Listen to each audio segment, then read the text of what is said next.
Bebek. Come on. You know, Mausers.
4 minutes.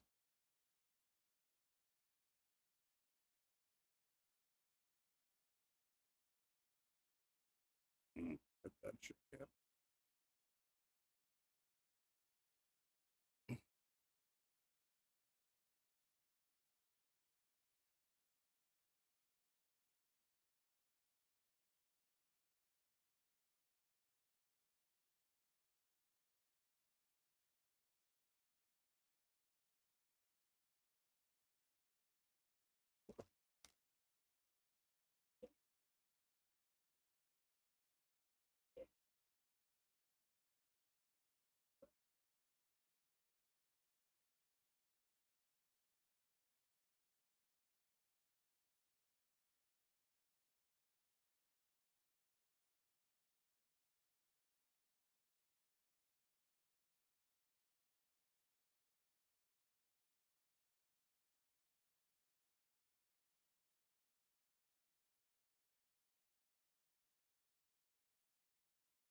get.30 seconds. Let's go.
go.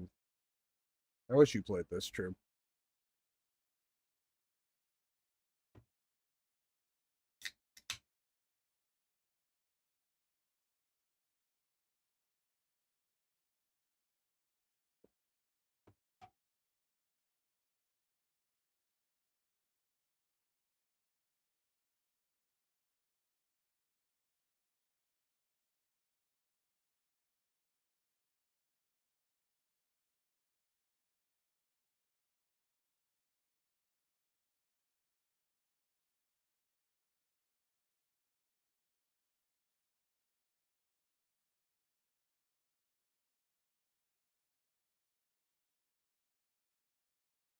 We're getting Shaman. Hello, hello. I'm streaming this.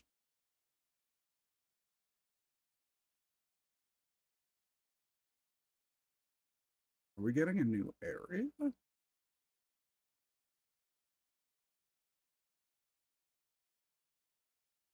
I wish you played this game. Path of Exile 2.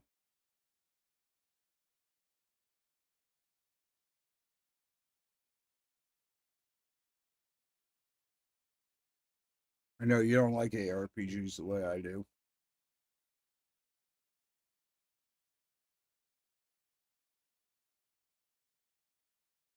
Oh, we're getting the new act? What?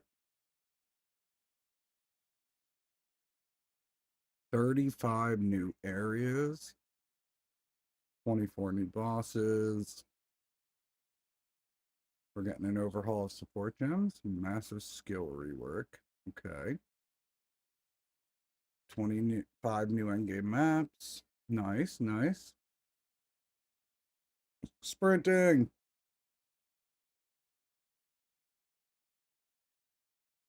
Gotta be shot.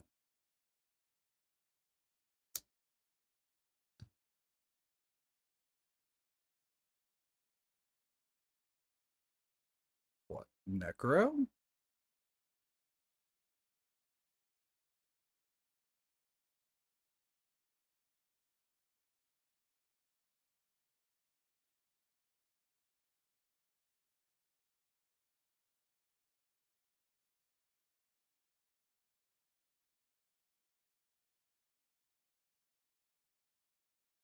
August 29th, so next Friday.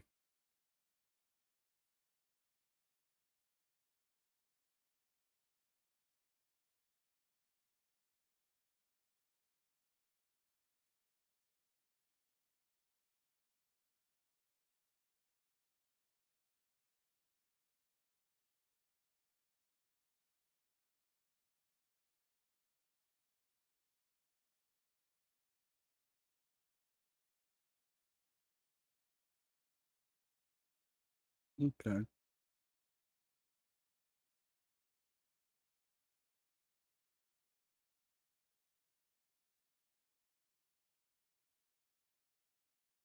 But you still playing Fortnite?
Ooh, that's cool.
Mermaid.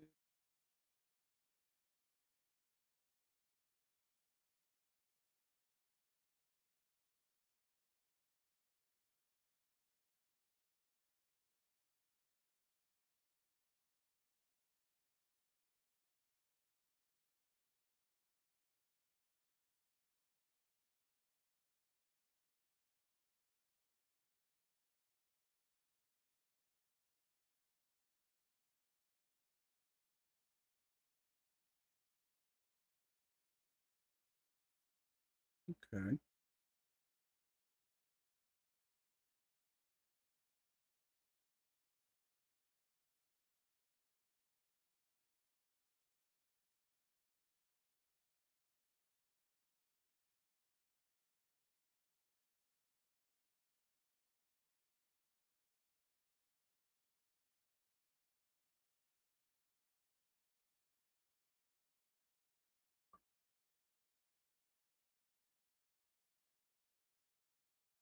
I remember that map.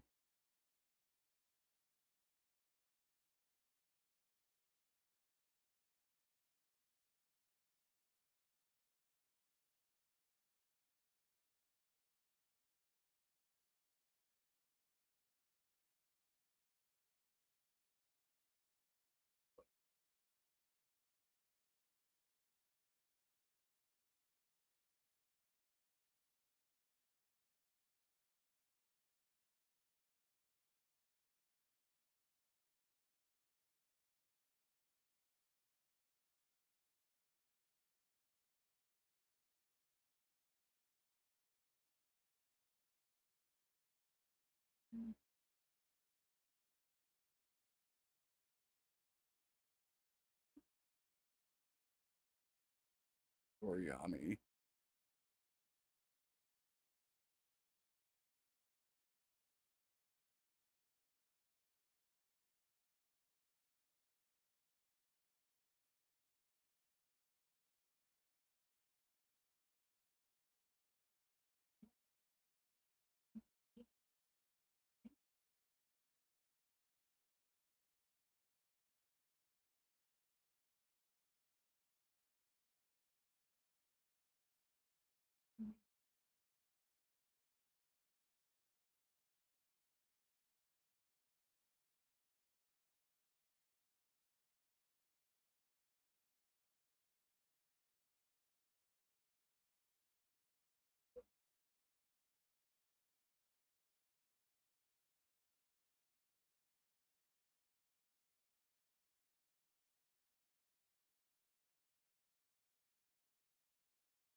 Yeah, this is a game I play periodically when it comes out. It's a reveal stream.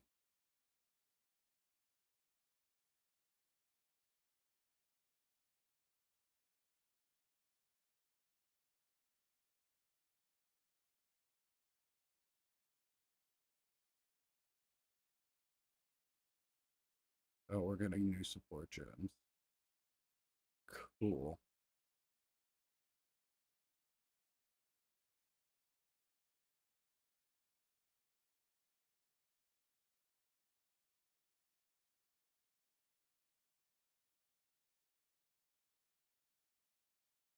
Oh yeah, I'll be playing it when the new thing launches. I've got almost 500 hours in the game.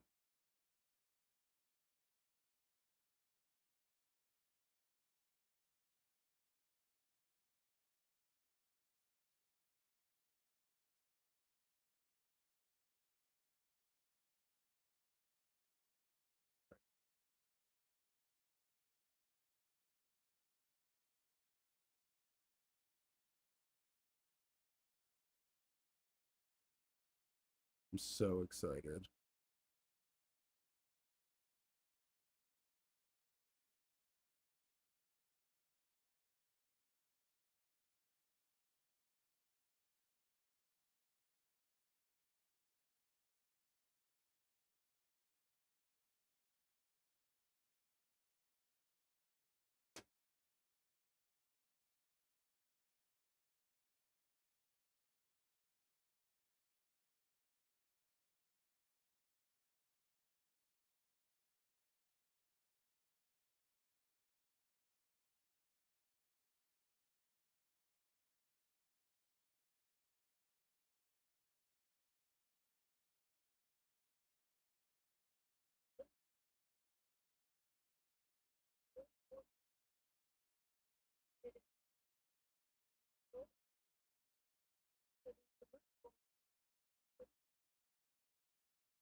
Go wait till my thing's over and then I can make us some dinner. Okay? Yeah, wait till my thing's over.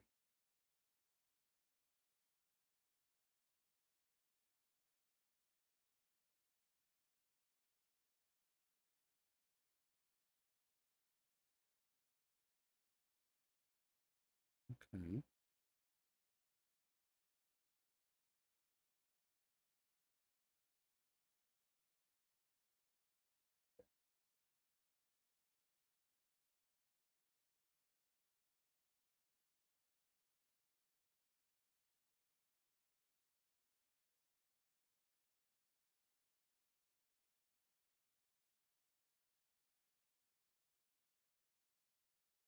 Don't I fucking know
it going.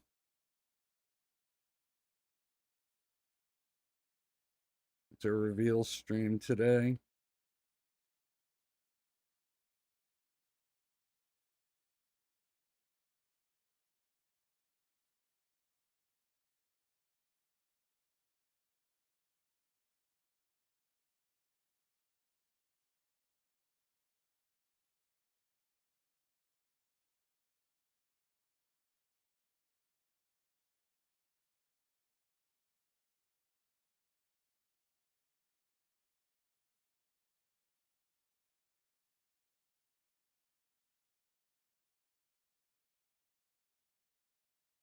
Yo,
my stream's gonna drop for a second.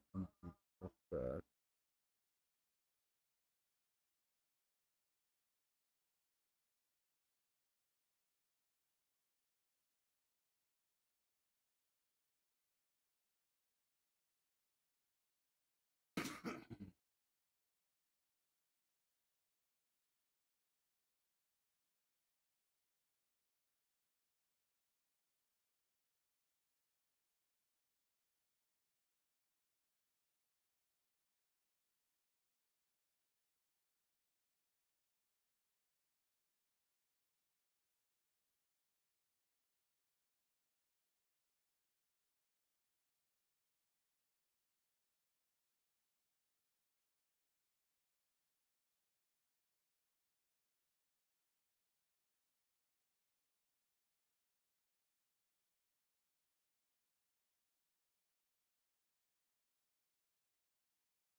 How'd that feel?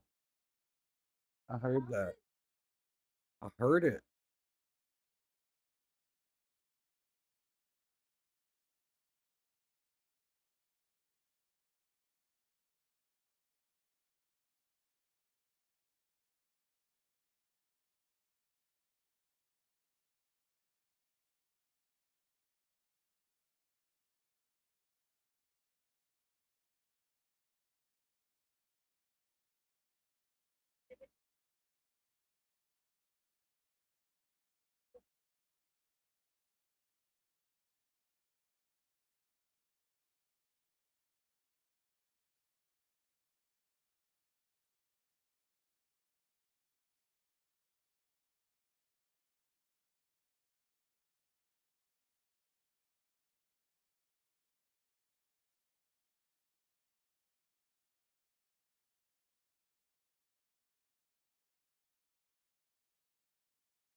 Broken.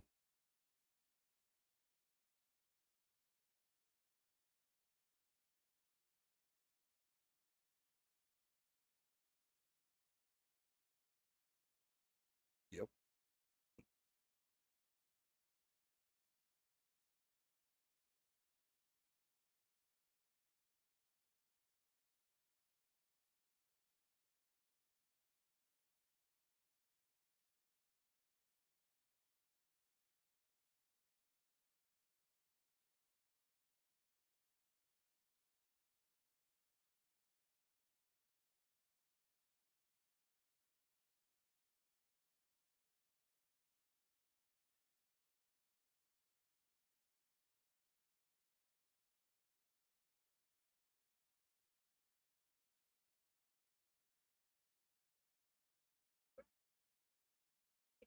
Okay.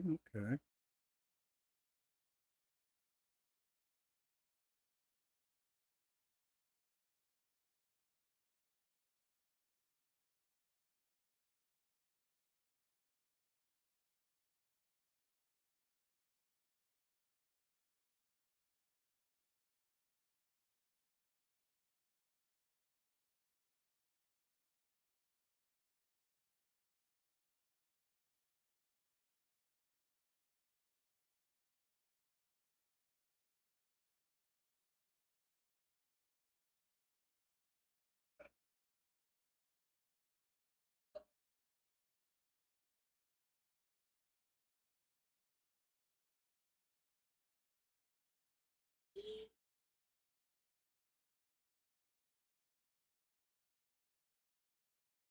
Ooh.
That looks cool.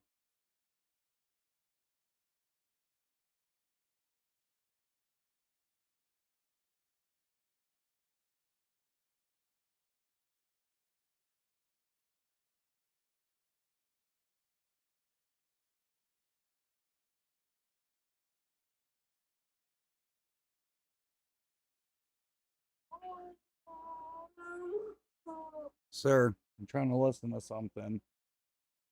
I'm watching something. Long. I'll tell you when I'm done. Lunch. No, it's been like 15 minutes. Go. It's been 10 minutes, 34 seconds. I have a timer on. Haha. Because I'm streaming it. And you're being rude.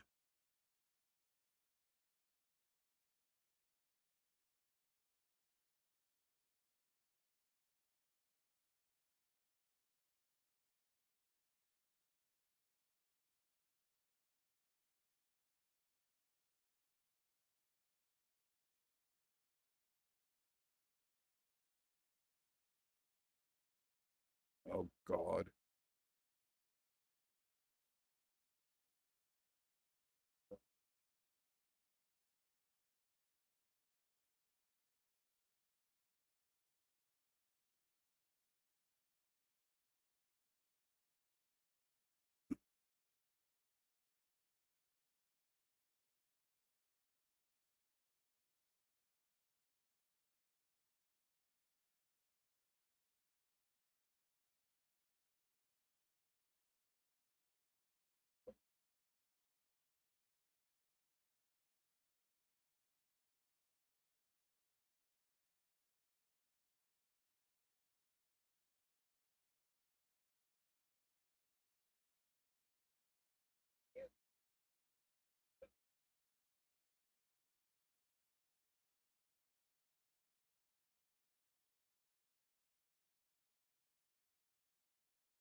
That's good.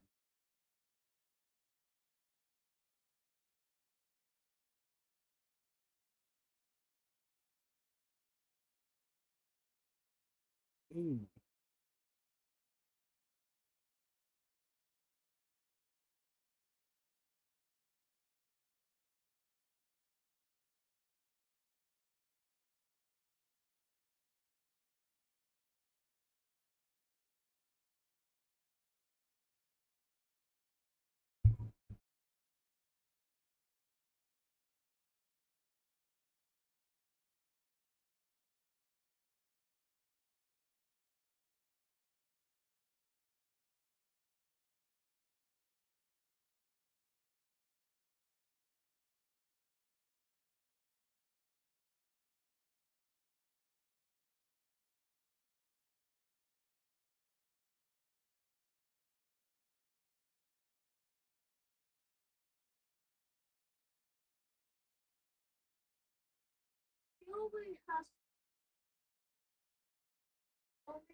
How's it going?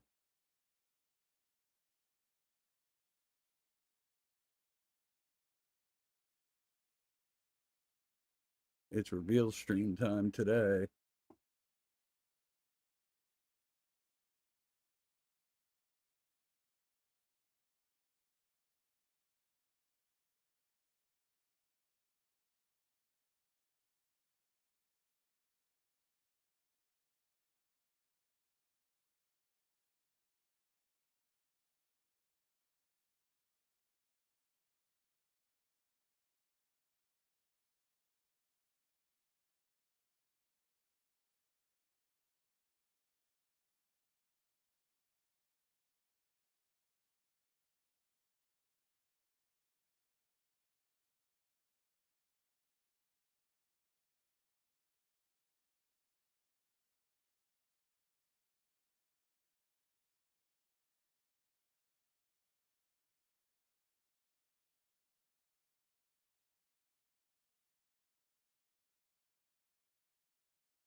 What are you messing with? Put it back together now. Give it to me.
Break.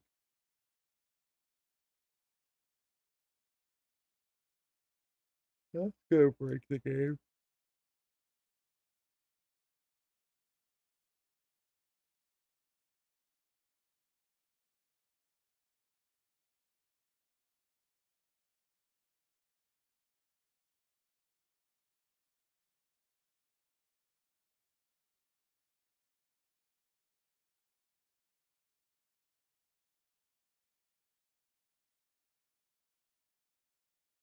Ooh, that.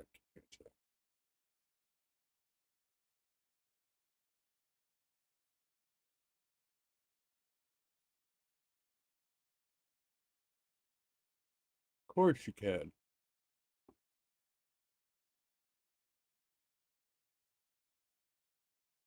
Those are junk tears, though.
follow.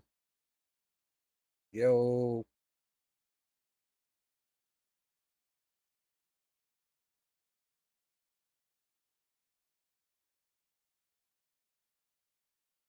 Joe, you better hit me with a sub.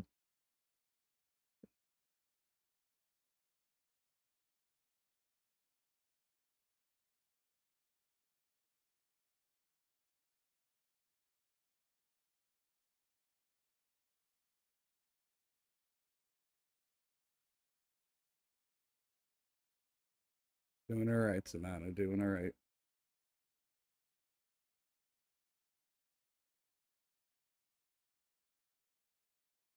That's an interesting character.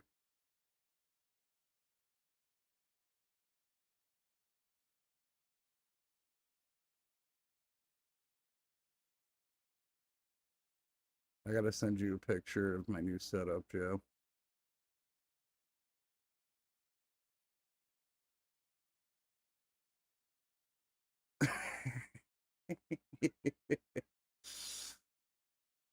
Come on, just give me your Prime sub. Don't cost you nothing. And might be going back to Monk for this upcoming league. It looks so good, bro.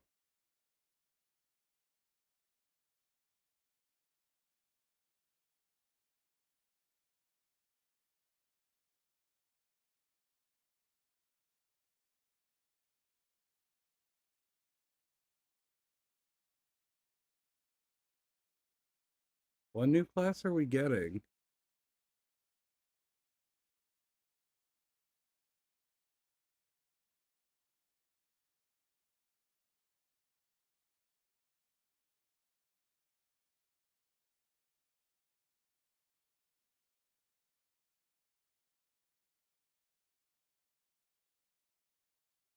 Oh, and we don't have to run Cruel no more, which is nice.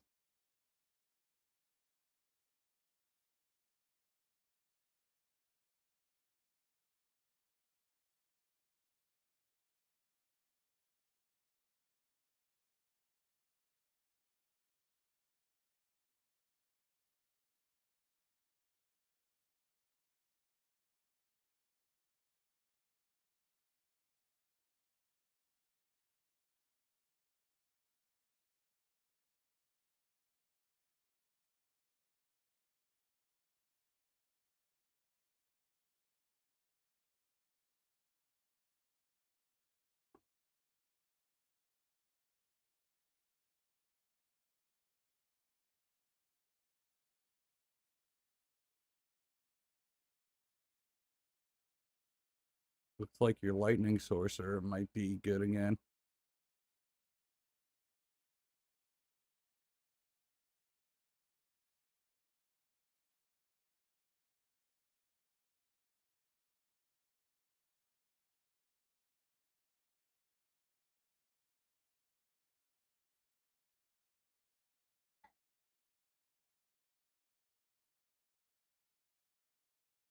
You're his problem, sir. Are you gonna go ask your bro, see if your brother's awake and ask him?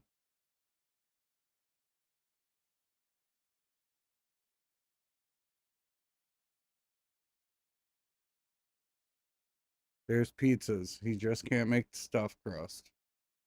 Or your mother will kill me. Thank you.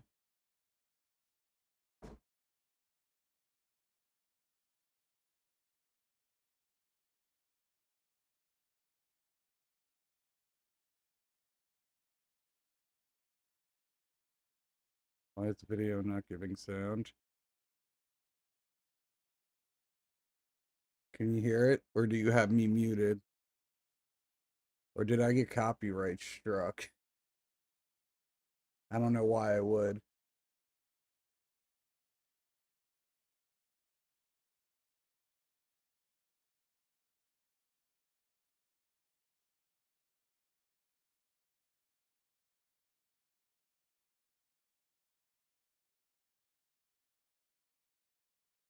Hear me, just not it.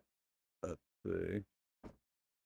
Or modifiers granting difficulty, We will, of course, be reducing the difficulty per modifier to account for this. That solved the problem. So, that's your Atlas, maps, and Waystones. But what about Breach, Ritual, Pinnacle content, and others of the sort? We're making some changes around this too. The first change is that you'll now be able to invest 2 points into your specific League Atlas trees before having to run the Pinnacle content. There will be a specific objective for each type of content which grants you those points. For example, in the case of Delirium, it's simple. No one else told me. You just need to find and kill one of the bosses in a map, Omniphobia or Kosis. The rest of the points for each content come from the Pinnacle content, but we're making some changes to accessibility here too. Currently, access to most Pinnacle content requires the same key at the easiest and most difficult version of the content. This creates a negative feeling where at lower difficulties, instead of wanting to run the content, you're often better off just selling it to someone who can run it at maximum difficulty. To address this, each content will now drop splinters, which will not form into singular items. Instead of using the singular combined item in the Realm Gate, you can now just bring your splinters. Upon inserting the splinters into the Realm Gate, an interface will appear, allowing you to pick your difficulty, and you'll notice each difficulty has a different entry cost. This means if you want to run easier difficulties, it costs less, which also allows you to run this content much sooner into the endgame. Because these encounters now just require splinters, their corresponding Atlas tree no longer affects the difficulty of them, and has been changed to purely affect the content and maps on the Atlas. The Arbiter of Ash works a bit differently. Instead of requiring splinters, he still needs Crisis Fragments. We now have only 2 difficulties of the Arbiter. The first, requiring the existing fragments obtained from Citadels. The second, Uber Arbiter, requires Calamity Fragments.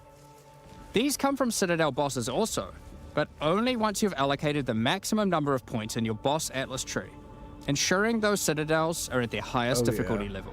Very Since we're talking about Pinnacle content, we also felt that the leveling curve in the late game was a bit too steep. We've smoothed this out a bit so that it's easier to get to the mid-90s. We've also added some new in-game unique items. Let's take a look at a couple. Thunderfist is a pair of gloves that grants Crackling Palm, a skill which empowers your unarmed attacks, granting the ability to call down the storms themselves on enemies you hit. Put simply, literally every monster you hit with your unarmed skills will be struck by powerful lightning. Pair this with the aforementioned Hollow Palm technique to embrace your true unarmed prowess in combat. Another unique we're adding is Henekura's Sight. Equip this amulet to be granted the power of the Mother of Death herself. This is reflected by granting you a skill called Foresight. While you have Foresight, your dodge roll no longer avoids hits. But instead, being hit while dodge rolling restores you to full life and makes you unable to die for a brief period of time. What? You'll notice when this does occur, a copy of your character appears and takes the full damage. This is you seeing that future, as if you hadn't been wearing the amulet. Ultimately, your in-game experience should be more streamlined. With new content to find, you'll be able to invest in your Atlas trees sooner, engage with Pinnacle content faster, have less FOMO running said Pinnacle content, reach higher levels easier, and do all of that while finding many new chase in-game items. Talking about finding items is one thing, but what about crafting them? We've taken a step back and looked at some of our crafting systems to make some notable improvements. Let's start with essences, which suffered from an issue where the regular essences were effectively useless and didn't give players the tools or excitement that a crafting system should provide. To alleviate these concerns, essences are being changed in a few ways. Firstly, they're being changed to function like regals and add specific modifiers with specific values, meaning you know exactly what you're going to get. We found that players were often bottlenecked by regal orbs when crafting in the campaign, so this helps to fill that gap, allowing you to better upgrade your items. For example, this Lesser Essence of Flames, which will be able to add a flat amount of fire damage to your magic martial weapons. Secondly, we're adding many more tiers. That Lesser Essence of Flames, for example, has a regular variant and a greater variant too.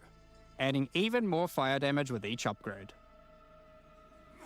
The intention of this is so that when you find one early on, you don't worry about holding onto it till later to use on a higher level item.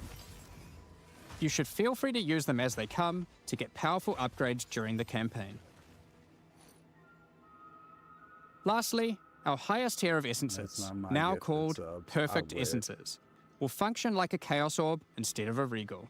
So it will replace one of the modifiers on your rare items with the specified mod. Such as this Perfect Essence of Flames. You'll notice this one doesn't just add flat fire damage like the ones before it. The Perfect Essences often give something a bit different, with some opportunities to be pretty damn powerful. That's fine. There are many different essences, each with many tiers, covering many of the more core modifiers you'd want on items early on, through to chase specialized ones for in-game. Speaking of in-game, we really wanted to expand our crafting options for late in-game crafting projects. You might have noticed that at in-game, you get way too many transmutes. Wouldn't it be nice if some of those didn't drop, but instead you got something a little more powerful? At higher levels, you can now find Greater Orb of Transmutation and Perfect Orb of Transmutation. These can be used on normal items to upgrade them to magic, ensuring that the modifier generated is of a minimum level. This is similar to how you find higher tier items on the ground, but for crafting. These higher tiers will also exist for Orb of Augmentation, Regal Orb, Exalted Orb, and Chaos Orb, meaning you can get all of the orbs required to take your item from normal rarity to a fully completed rare with guaranteed high tier mods. On top of these new core crafting currencies, we wanted to make sure there are powerful crafting bases to use them on. Now in endgame, you can start to find exceptional items.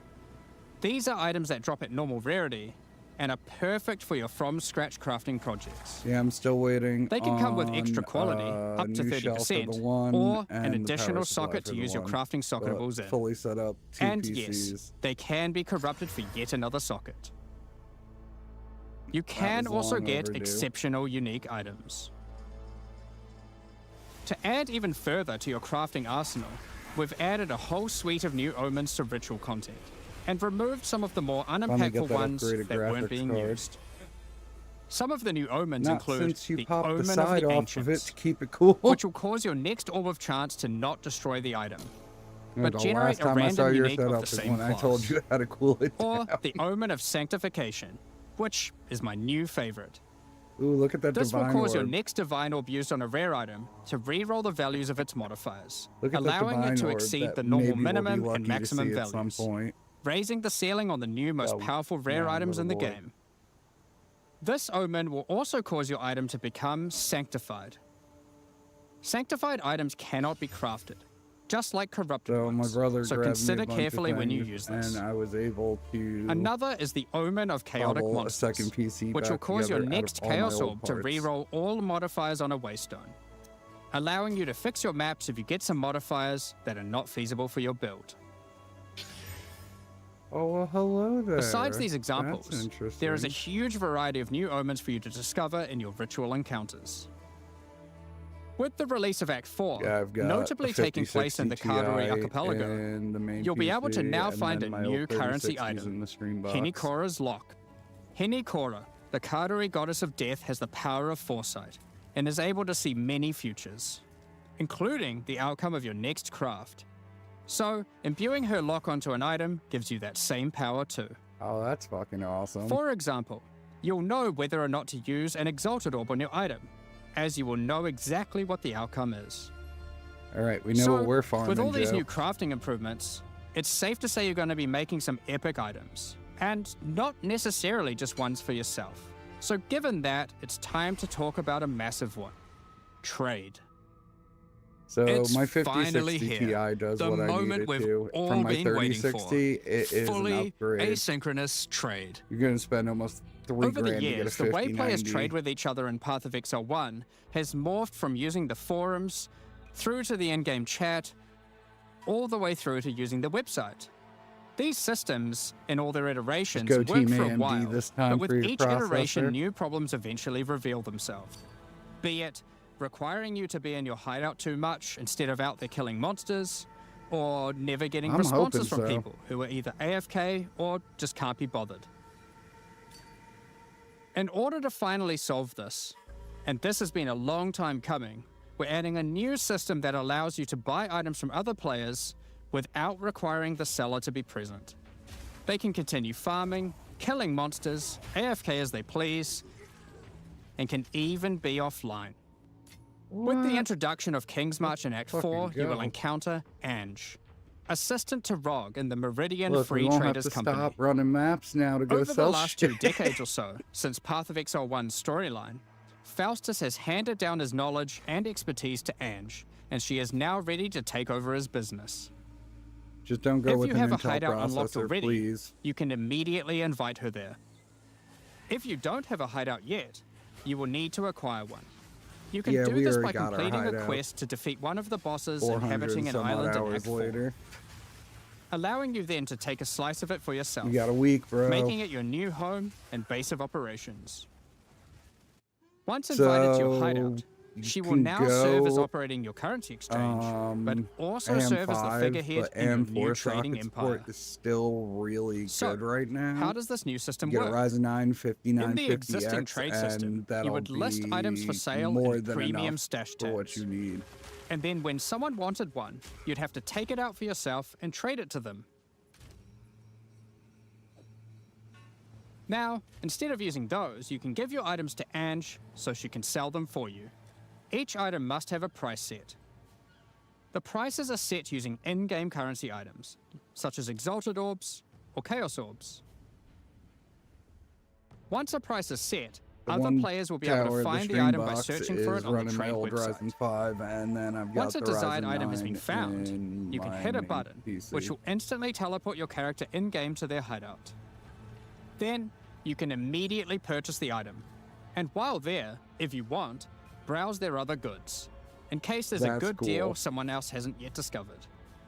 You'll notice that as a buyer, on top of the currency the seller set for the price, it also costs gold to purchase an item, as Ange has bills to pay after all. As a seller, you'll immediately receive a notification when an item of yours is sold, and can also see an effect above Ange in your hideout when she has unclaimed currency. Just go talk to her, claim your currency, and continue playing at your leisure. It'll stay cooler, easier, As many people already acquired premium stash tabs for the purpose of the trade system, we wanted to add a way for you to convert your existing tabs to merchants tabs, if you want. You can do that here, on the website, but only if you purchase those tabs before the release of the 3rd Edict. To clarify, the existing trade system will remain fully intact, so your premium stash tabs will not lose any of their functionality. We just figured people might want to switch over to this new system. We expect a lot of feedback around this new system and are looking forward to trying it out with you. As we are not able to test internally with an entire, thriving economy, there will certainly be some kinks to work out. Really good. Based on how the system goes, they're we will separate be adding areas, it to Path of Exile 1 when your power ready, supplies so in a any different of the tabs you chamber, purchase will also be usable there later. And lots of breathing Next room. up, They're bigger we're going towers. to be talking about our new supporter packs. All right, take Today, my money, we're launching 2 take new series of supporter packs. The Justice and Trathan Executioner packs.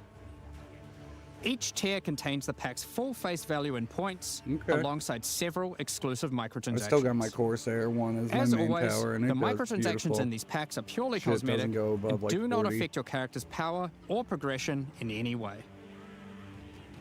The Justice series of supporter packs contains 6 exclusive microtransactions. Claim glory after defeating enemies, or inspire your allies by calling down the Banner of Justice portal. The Sphinx Mystic hideout decoration will identify items for you, displaying them as it does so. That thing. This ancient creature has been presented with many items over the eons, so has some strong expressions to make on the quality of your wares. Become a true warrior, worthy of delivering the justice of the eternal gods with the Apostle of Justice armor set. This armor set also comes with a matching back attachment containing a set of scales to measure your worth. With the Apostle of Justice finisher effect equipped, the goddess of justice herself will appear to decide on a verdict for slain unique enemies. Fire. Witness as she decides the fate of your slain foes. Will they ascend to be amongst the gods or be banished to the underworld? The Griffin fledgling pet will be a courageous companion as you journey throughout Rayclast. Shut the fuck up, True. Take your place in the skies in the Plateau of the Gods hideout. This hideout comes with many different sections for setting up your home or base of operations. In order to travel between them, you simply just need to walk off the edge. Like a true eternal god, you can float between the mountains on the clouds themselves. Bro. The Trathan Executioner pack series also contains 6 exclusive microtransactions. The Trathan Executioner finisher effect is a brutal display of Trathan might, crushing slain unique enemies as if they were bugs beneath your heel. As a Trathan Executioner, you're the perfect master for the ever-hungry carrion raptor pet. It has taken a particular liking to the taste of other pets, and at your command it will swoop down and eviscerate them, proceeding to satisfy its hunger by feeding on their corpse. Fish.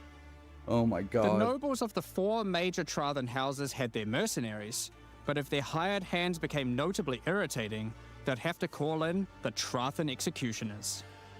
You can now embrace their methods and become brutality incarnate with the Cruel Trathan Executioner armor set. The matching Cruel Trathan Executioner cloak will shroud you in scarlet as you crush the skulls of your enemies and leave a trail of blood behind you as you build up a kill streak.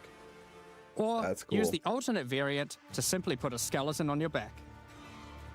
Be bathed in blood as you mutilate monsters with the Cruel Trathan Executioner character effect. The swirling blood increases in volume as your spree of slaughter continues. Both this effect and the cloak use the same kill streak for tracking how much blood is shown. After a long and tiring day of executions, enjoy a relaxing game of dice with the Goblin Gambler's Hideout decoration. They'll definitely be playing fair, right?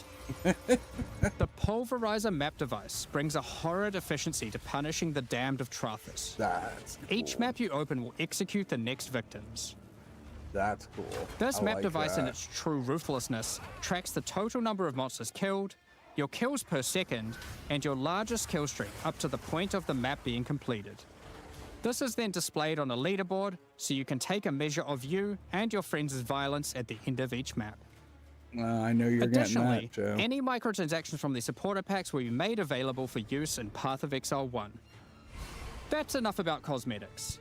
Let's get into the Q&A. But firstly, I want to give a huge thank you for your ongoing support. We're just about to start the Q&A with Ziggy D. Afterwards, at 11 AM NZ time, or 4 PM Pacific, we'll post Path of Exile 2, the third Edict's patch notes. With the release at the end of next week, our community team will be posting crucial information you need for the release. Keep an eye on the news. Thanks for joining us today and checking out our latest developments. We're looking forward to seeing your experiences with Act 4 and its new bosses, fighting the Abyssal, trying new builds, and crafting new items. We'll begin the Q&A shortly, so please get your questions ready. You're the bot.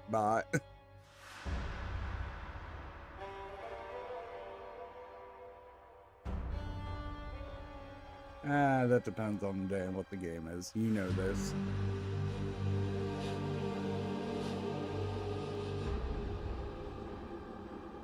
I didn't see a new class announcement. I think we got caught. But they're giving major reworks to back Exiles after a absolutely monumental reveal. We now have a suitably juicy. What the fuck happened to the audio? Probably like 2 hours or something. So grab a cuppa, grab a snack, and settle in. I'm joined once again by Jonathan and Mark to discuss a lot. The patch that had to fix all the things, right? That was the goal. I mean, we didn't quite get to literally. Sounds like they're in a fish tank. tank. We certainly managed to do a lot of things that we were very keen to do. Yeah, you guys were telling me that this was uniquely nerve-wracking for you because there was. What the fuck happened to the audio? Pressure on this one too fix everything. Absolutely. I mean, Mhm. look, we've obviously got a lot to prove. You know, we need to make sure that we're like that.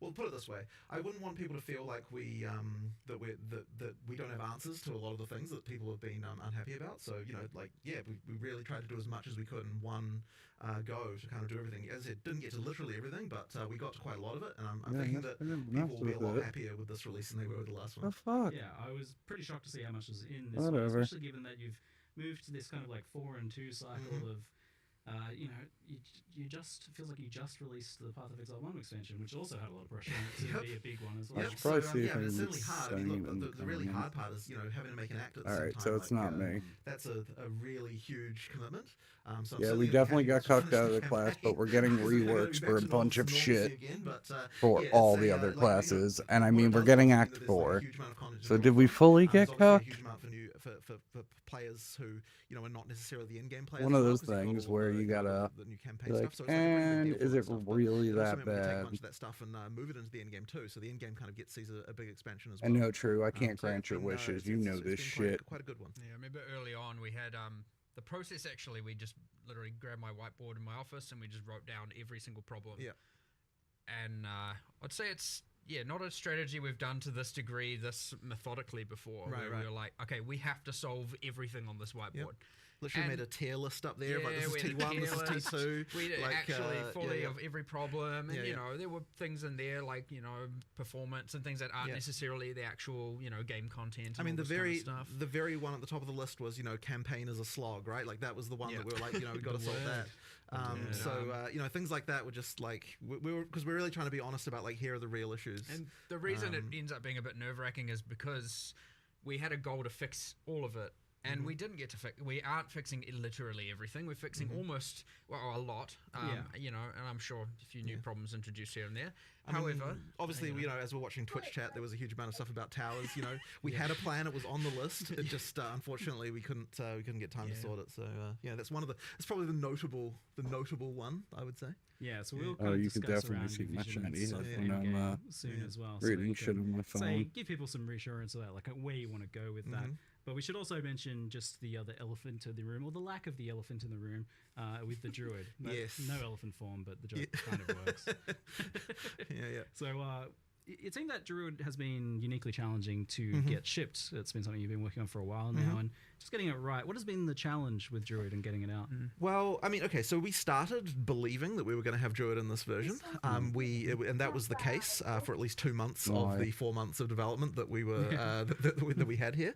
And obviously, like a bunch of work had gone on before that as well. But at some point, we realized, that we don't want to have the mistake that we effectively had with 020, where we put a huge amount of effort into the class and then we didn't get time to fix all of the concerns that people had outside of that, right? Because obviously the same that resources answers go into your making a new question, class as Joe. go into Why balancing we're the old getting ones and making cut. all that stuff, right? So if we don't have the balance in a good place, it kind of feels a bit bad to be throwing in a class that's kind of effectively disrupting that. So then what that meant was at some point we're like, okay, since we don't believe we can get both the class Is and all Fish these coming other back balance for changes we want this? to make in at the same time, it's actually better to cut the class and then have the balance changes instead. So that's what we ended up doing, and obviously it was a really hard thing to cut because obviously you're going to have another one without a class. It feels really terrible. Yeah, but I get it. we've got the philosophy now of we have to make sure that we're in the release month that we say we're going to be in. So therefore something had to go, and unfortunately that was it. But it means we've obviously got a huge head start for when we actually do it next time. And I mean, look, there was so much stuff that was cut. Even as large as it is, there's ascendancies and all sorts of stuff that was gonna be there, and we'll get to it. But more important to just make sure that people are happy with the stuff that's in, and make sure all those changes are great, and make sure obviously you've got answers for stuff, right? I imagine for druid, it's a big part of it's just the fact that the shape shifting, getting it looking and feeling. Yeah, right, yeah, is no, I mean probably it's really, a huge really deal. challenging, right? It's hard.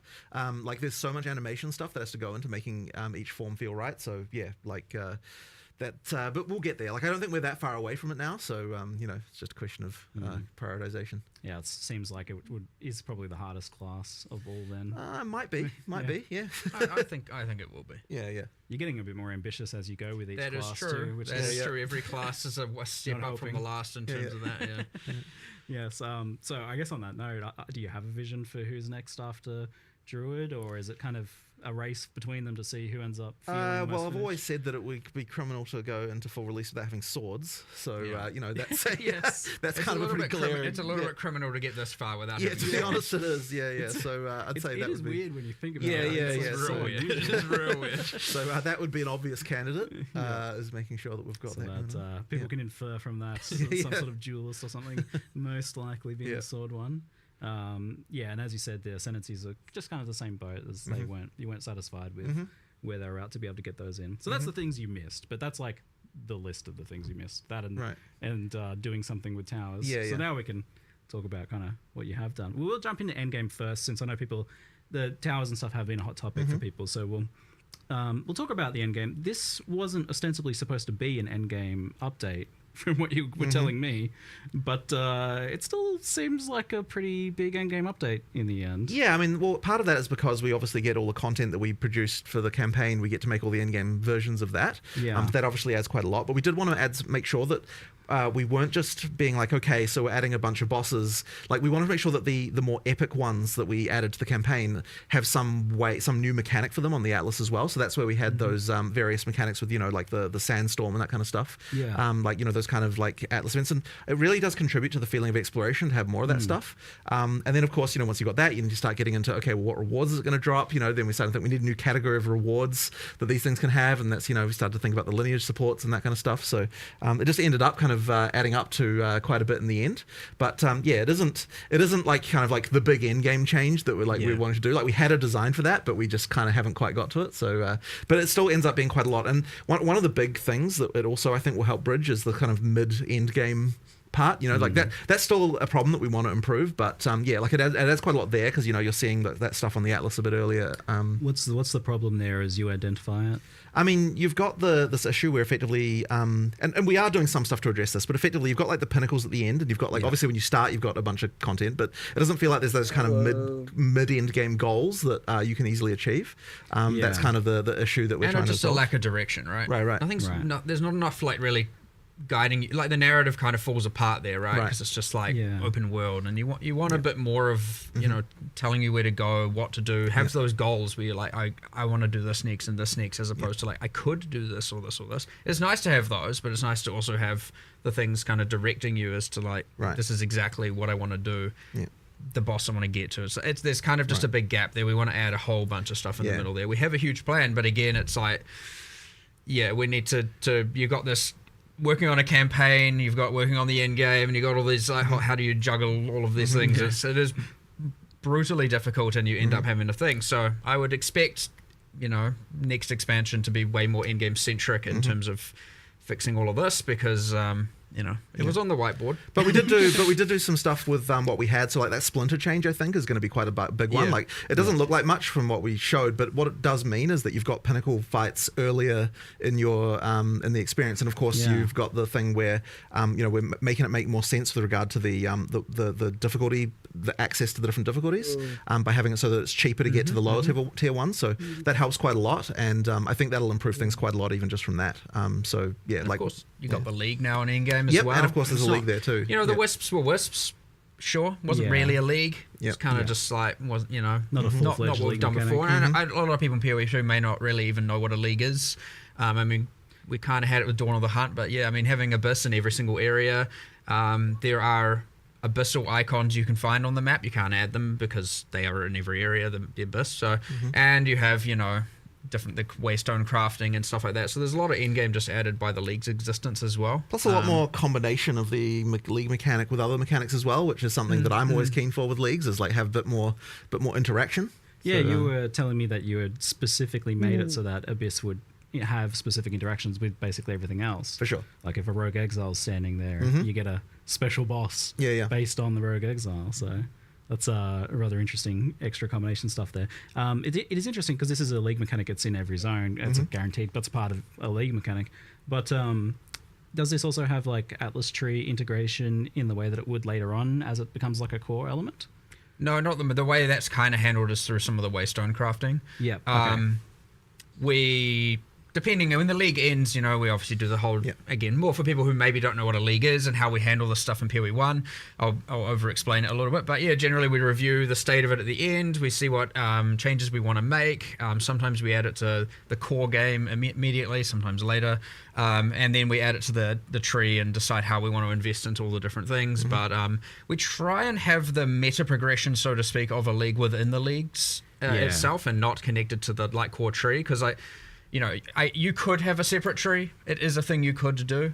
But in this case, it comes in the form of the Waystone crafting. You did an experiment with that recently in Path of Exile 1, doing that in a league, and you didn't exactly like the result. Different because it's not a separate tree, and that was during Necropolis, yes, and it felt like because it's in every area, you have to take it. Yes, exactly. So that didn't work.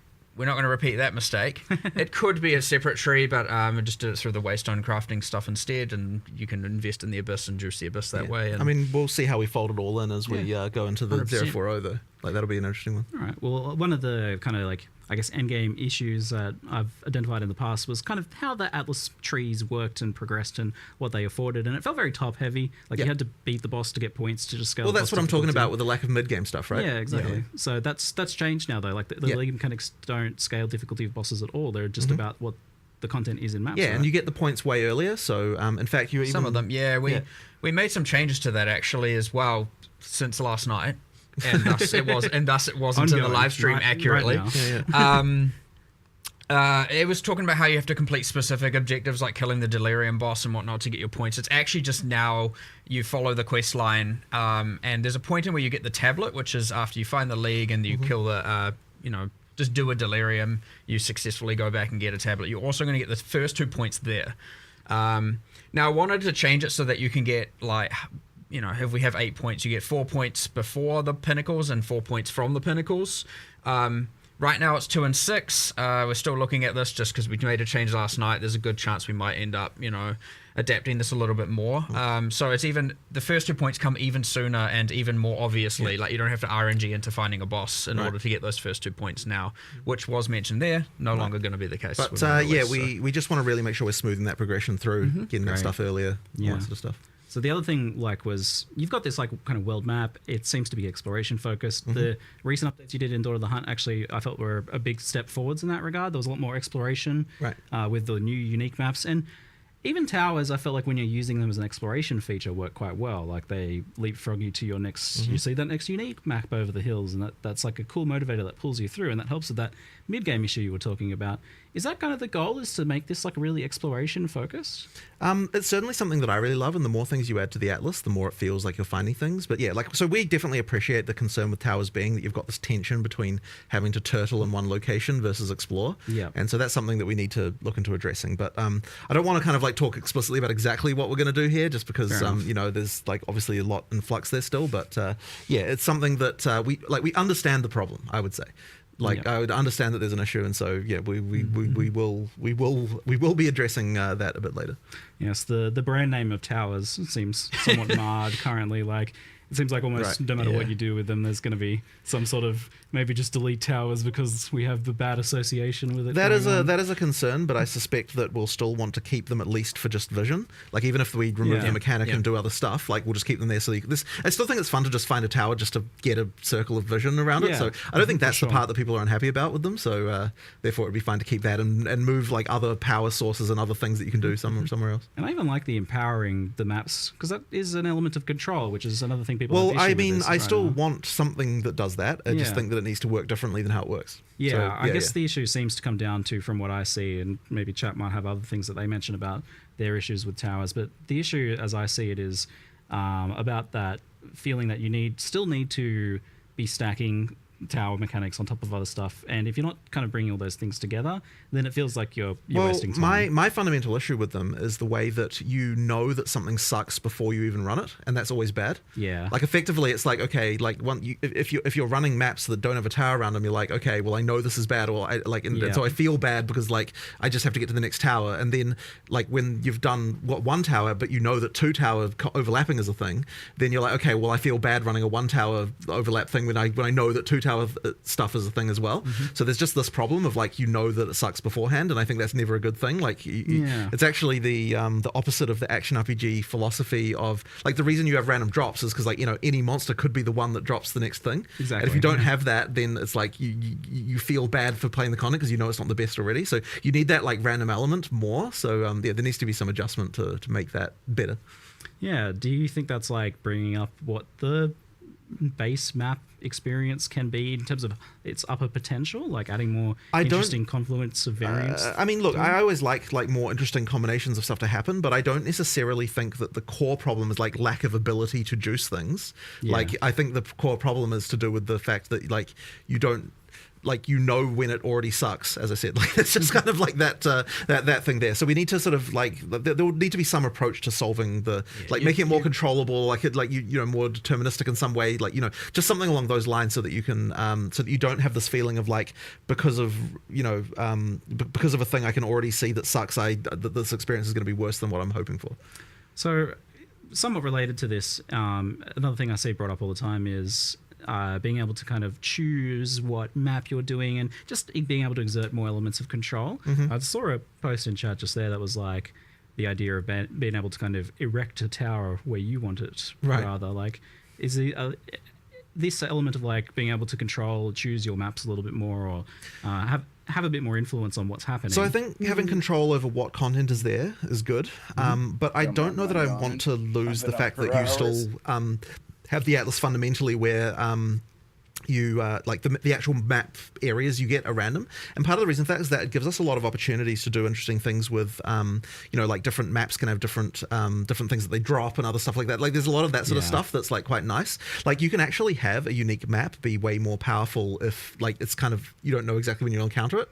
So that kind of stuff is quite nice, and we want to do a lot more as well on the Atlas, like just more stuff to find. Like, when we get to 040, I really want it to be that, like, you know, you really feel like there's just cool stuff in every map that you might be finding that's like you know, that's way more interesting. And as I said, that stuff, the problem is if you have full control over literally being able to run the same map every single time, like the same like base area, it means that you don't have the ability to say, okay, well, this map can randomly have this thing that's just like really awesome that, you know, always drops a unique or something like that, because then you're just going to run that map over and over and over. So I still like some ability to have to find the good stuff in the Atlas, but we just need more control over what mechanics you can spawn there and that kind of stuff, and like not having the experience of like, if I didn't get this exact overlap, then I have this bad experience. And that's where exploration actually comes from as well, is having some element of not having that control as well. So maybe it is the case more of just keeping, like, juicing up that exploration aspect of it even more. Anyway, that's what it already felt like a big improvement with that last one, and we're getting the new maps and the new mechanics and things scattered in the zones as well. So it seems like there's a fair bit more going on. The main point, like, we did what we could, 100%. And you know, 040 expect a lot more improvements there. But again, we focus more on everything else. There's a, you know, an insane amount of content there. You know, it's we wish Towers was in that list, but it will be. Don't worry. These things are coming. We're aware of the problems. We are aware, like 100%. You know, it was expected when we got to that section to see a bunch of. And I think a lot of people are going to be getting a chance to experience some stuff they didn't experience because it came later in last league, and maybe they had tapped out before then. So there's a good bit of extra stuff to explore there, maybe with this one. We'll loop back around to Endgame if people have more questions that they post and that we pull from the chat. But we'll move on to the Act 4 and the interludes, because that's a pretty big thing. Obviously, getting rid of Cruel was a priority. You wanted to do that as soon as possible. There's been this problem that you were laboring over for many months about how to do that, how to add Act 4 without having to add the rest of the acts all at once, or do some weird thing. You've come up with making more acts to solve the problem instead of So there was certainly some skepticism when I first proposed this about like, how can we possibly do that? But basically, the main thing there was that like, okay, so the interludes are not exactly the same as an act in terms of like, you know, like each one of them is like, you know, a straight line, like you're going from here to here. There's no like, you know, like different. There's no complexity around the plot or anything. It's just like like a single goal of like, someone's telling you to do this, go deal with it. There's bosses along the way, there's new areas along the way, but all of that stuff we can use in in-game as well. So that means we're not kind of wasting any of the arts. The only thing we're really wasting is like a kind of like a little bit of like storyline structure around it. But as I said, it's not nearly the same level of like narrative structure as what you get in like a full act. And that's something that and ultimately what we realize is to get from the end of Act 4 to the end game level, all you need is like 20 areas roughly to kind of to bridge that gap. And so that means that I was like, you know what, like with like 20 areas, I reckon we can do it if we're like, we're using a few mechanics from maps, we're taking some, we're doing a lot of art reuse, that kind of stuff. Like we can find a way to make something pretty quick, and it won't necessarily hold up for like years and years, but it will certainly be good enough for just like for a relatively short period of time. And by the time you get to that point anyway, like you're usually pretty fast as a character. You're like rushing through, just to get to end game. So I think that that'll end up being like pretty damn good for the time being. Plus, new bosses, new stuff to experience. Like, in my opinion, it was a no-brainer to do it compared to some weird thing like having to repeat Act 1 and 2 again or something weird like that. Like that just wouldn't have been good. And we really wanted to get rid of Crawl. I mean, like we never wanted Crawl to exist, right? It existed as a compromise. So being able to get rid of it is obviously something we were very, very keen to do. There was something. You get to the Act 1 Crawl and you're like, I've know all this content. You're ultra powerful, and that's a little bit feel good. And then you're like, doing all this again. It's just like a little bit like. Just you can do it. At that point you're like, just get me to end game. Like, Whereas when you're playing through, the new acts, like it feels. Well, with Act 4 and the interlude, it feels just a lot more natural and, still fun, and you're discovering stuff, and, it's not that just like, I just did this, like, for, at least for fast players as well, they're going to be like, oh my God, I just did this like a few hours ago. It's like just too short of a time. Where, but one thing about Act 4 and the interlude, by the way, which I think is really cool, which is very different, and something, you don't really appreciate until you play, is you get to Act 4 and you're like, okay, where do I go? Well, I have many places I can pick. I mean, Jonathan was talking about how, their kind of interludes are kind of straight lines, but there's three of them. But there's three of them. You can do them in any order. There's a choice immediately there, right? You can do those in any order. You can do them in any order. You can do them in any order. When you complete one or partially complete one, it levels up the other two. They always stay, ahead, and they bridge the gaps. You can do them in whatever order you want. It'll be interesting to see the speedrunning strategies, because like there's different bonuses available. Like the spirit draft comes from one. Yeah. Okay. Where another might be more passive point heavy, and another might be more permanent bonus heavy, and another, like, there's going to be all kinds of crazy stuff going on there. So you go in Act 4 where you've got full freedom of like choice of which islands you want to sail to, and then you go into the interlude and you're like, which part would suit me best? And maybe the answer is do a couple areas of this part and then swap to another and do that one, and then like who knows? Which is fine, because again, as you progress through them and defeat the bosses, the other ones will level up and keep up with the level. So. You can do half of each, and then do the half of each again. You can do an area of each, and then, That's wild. I didn't realize the interludes were sandboxy like that, because I was planning on asking about how the fact that Act 4 is like a sandbox for like the great portion of it there. And that's going to be super interesting from like racing and speedrunning perspective as to what people take. But also, that does seem like it might help with the campaign slog, the repetitiveness of it, if you can kind of do things in a different order each time. Is there some good reasons to do it in different orders as well? Like you mentioned, like differences in rewards, differences in challenges too, I imagine, for different builds? For sure. So, like the reward thing is like probably the main reason you change the order, depending on what's going to work best for your character right now. So, each one has got stuff that we're taking all the different fixed bonuses. I think that actually the fixed bonuses are different a little bit now, aren't they, than they were when they were in Crawl. Did you change what stats they were? I thought you did. The passive point number is the same. Yeah. The spirit is the same, but the other bonuses, we've kept like to reinstall it. We'll still have the resistances that you got before, but some of the other bonuses from, like, for example, Crawls, the snake. Have you ever I played can't it? remember the name of these areas. We have internal names, the old snake chamber. The reward from that will be slightly different, because not all three of those options are available, and they're available in different ways. Some of it might be, some of it might not be, and some of it will be in Act 4, some of it might be in the interlude, So it's kind of mix and match all over the place. But There's some pretty cool stuff in the interludes Doing Oliver. you know, that you've obviously got your permanent doing, bonuses, you've got your skill Ollivander? points, you've got just like which bosses do I want to do first or last. That's all nice, but you have a little other things subtle. You know, like the first area of one of them, I'm not gonna be as spoiler light as possible here, has a wandering vendor that sells, you know, guaranteed rare caster gear, and you can go and be like, I'm gonna go there, check that if I'm a caster, and then I'll go to the other two acts because that might have like a straight up weapon upgrade. What's that, Oliver? And then there's another act that sells a whole bunch of greater runes, and so you might be like, I need some runes. I'm gonna go there, find that vendor, get some runes, and then go to another. Pizza cutters and then either in one of the has, drawers. and you're gonna have to find this for yourself. One of them has Tell a him to nameless cut it in seer in it, 4. and so go for it. And Find to that. put another one in. Not gonna right tell you after, which. and then you bring up mine and So do you know yours. in advance And some he of has these them rewards too. so that you can make this decision? Like Okay. maybe not those kind of secrety ones, I but think it doesn't. It So doesn't tell 'em say to it cut on, it does in it show it to 4. you on the world map. And then put another one in. Generally, you see the icons on the So world we map each can up have to the some, point and then your there's a character second and one the coming out, NPCs so we could each have a reasonably know second about piece, it. and there's 2 So pieces it for depends on the mommy. act a little bit. In some cases, For when it's she like gets home. no humans have been there, so you can't know until I you've know, opened he's it and then it torturing you, or until Oliver. you So- have been told so, about it or know about it or advanced I the know, quest, and little now boy. you see all the icons. So So go tell Brendan that's how you do that. some yes, some not, And bring back our pizza, maybe little the boy. discovery But process, like, so- look, it's gonna Civic. players are gonna share information let him pretty damn out. quickly.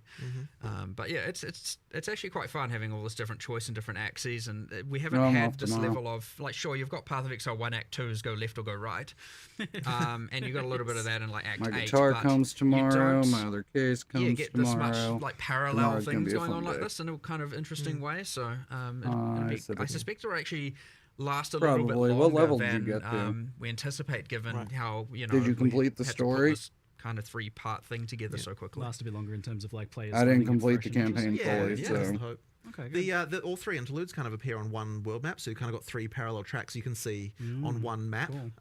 So yeah.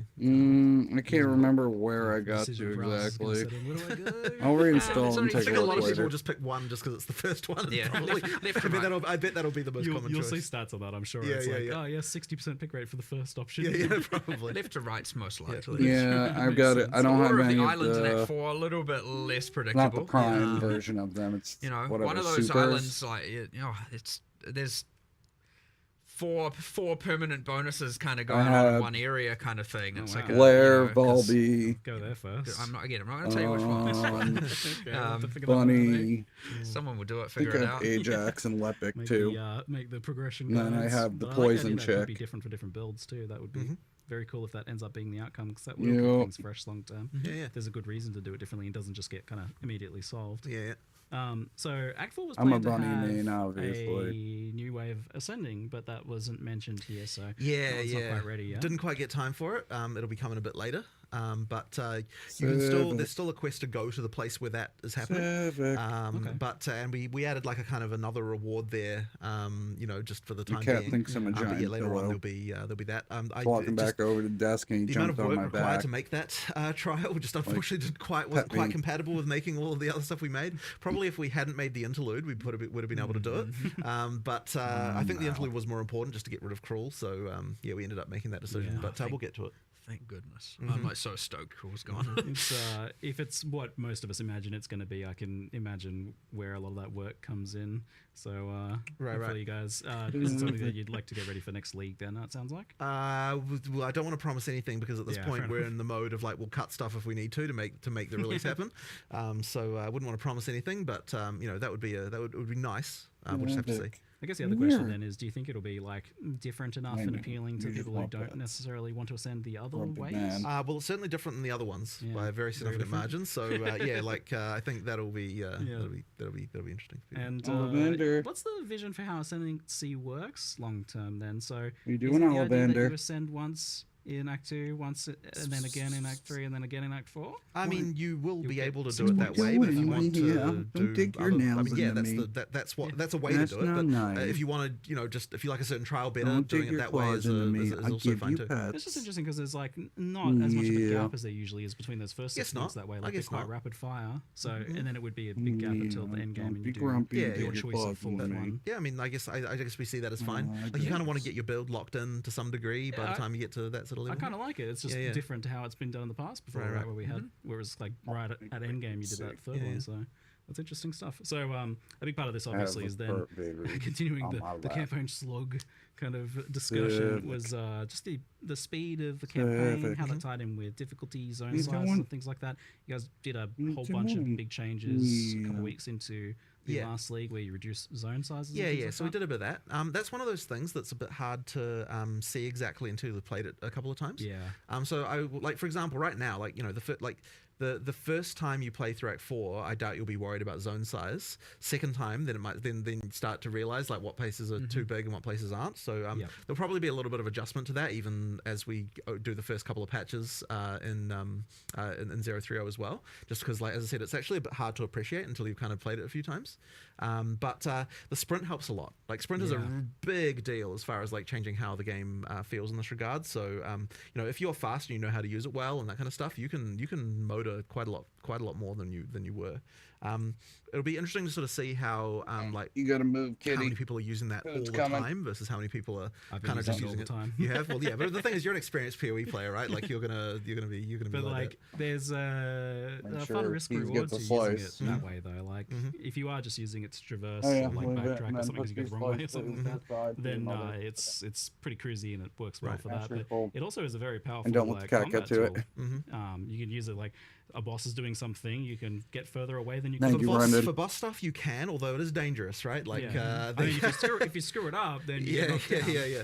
But I think the thing that I find kind of interesting about it as your well best is that, bet's like, to let him out, grab him, and then put him in as you close the door. And that means that if you are overpowered due to getting a good item drop or something like that, you can kind of like motor through a couple of areas a bit more, like, you know, sort of then catch up to the point where you sort of feel about right as far as the difficulty, and then keep going from there, like more specifically. So you've got that kind of tool at your disposal. Not something I'd expect like new players to do, or like players who kind of don't want to engage with that stuff. But if you're talking about like, you know, like the person who's playing the campaign the fifth time, certainly that's an option that you've got that can kind of speed you through a little bit faster. So that's something as well that it kind of does. I think just because you are faster than basically everything. Kind of pizza. So you know, you can skip past them if you want. We're a bit of like, you know, good players, like knowledge players knew how to move a lot quicker. You know, there's a bunch of skills. You get animation cancelling. You got shield charge. It's true. The speedrunners already have a way, but like no one really wants. Like, obviously, you don't want to be doing that all the time, right?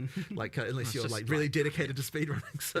Niche, unintuitive, and whatnot. So like, you know, there's a simpler way to now, you know, close the gap between the players who knew all of that and the ones who didn't, and which is great. And maybe a lot of those players are still using all of those tools even on top of this, and that's fine. I actually wonder if like the sprinting is faster than like the shield charge, dodge roll, animation cancel shenanigans.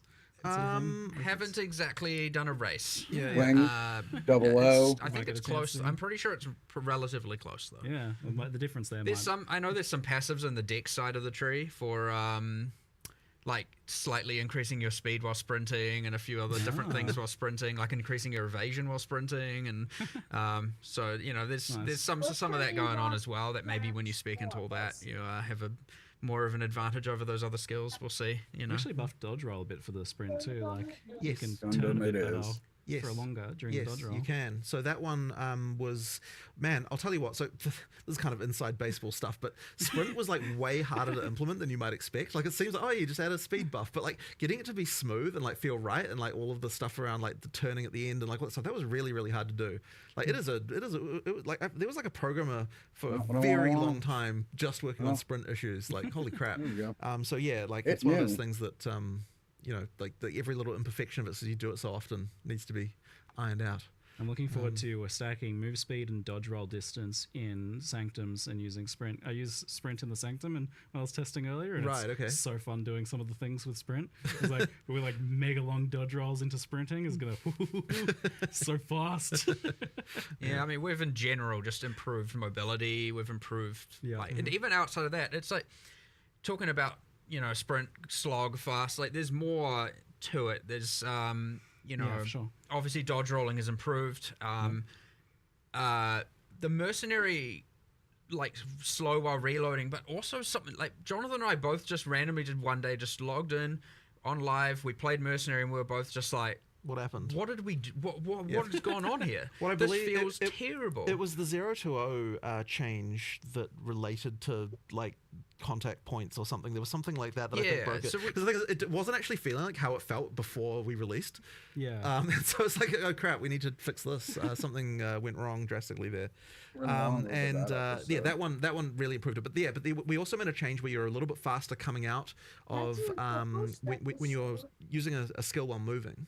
Yeah, you're a little bit faster coming out on all classes. So that actually Oh. affects the ranger and the sork as well a little bit. It's not like at first it seems quite subtle, like if you, but when you play it side by side, it actually makes quite a difference, even though it's a relatively subtle change. Like it worked as well. And then you've got things like with the block being faster, you know, like you're just overall more mobile, you know, with a lot of the stuff. Like I think it's helped a lot. But the nice thing is like we still didn't have to compromise on like making sure the combat still was right.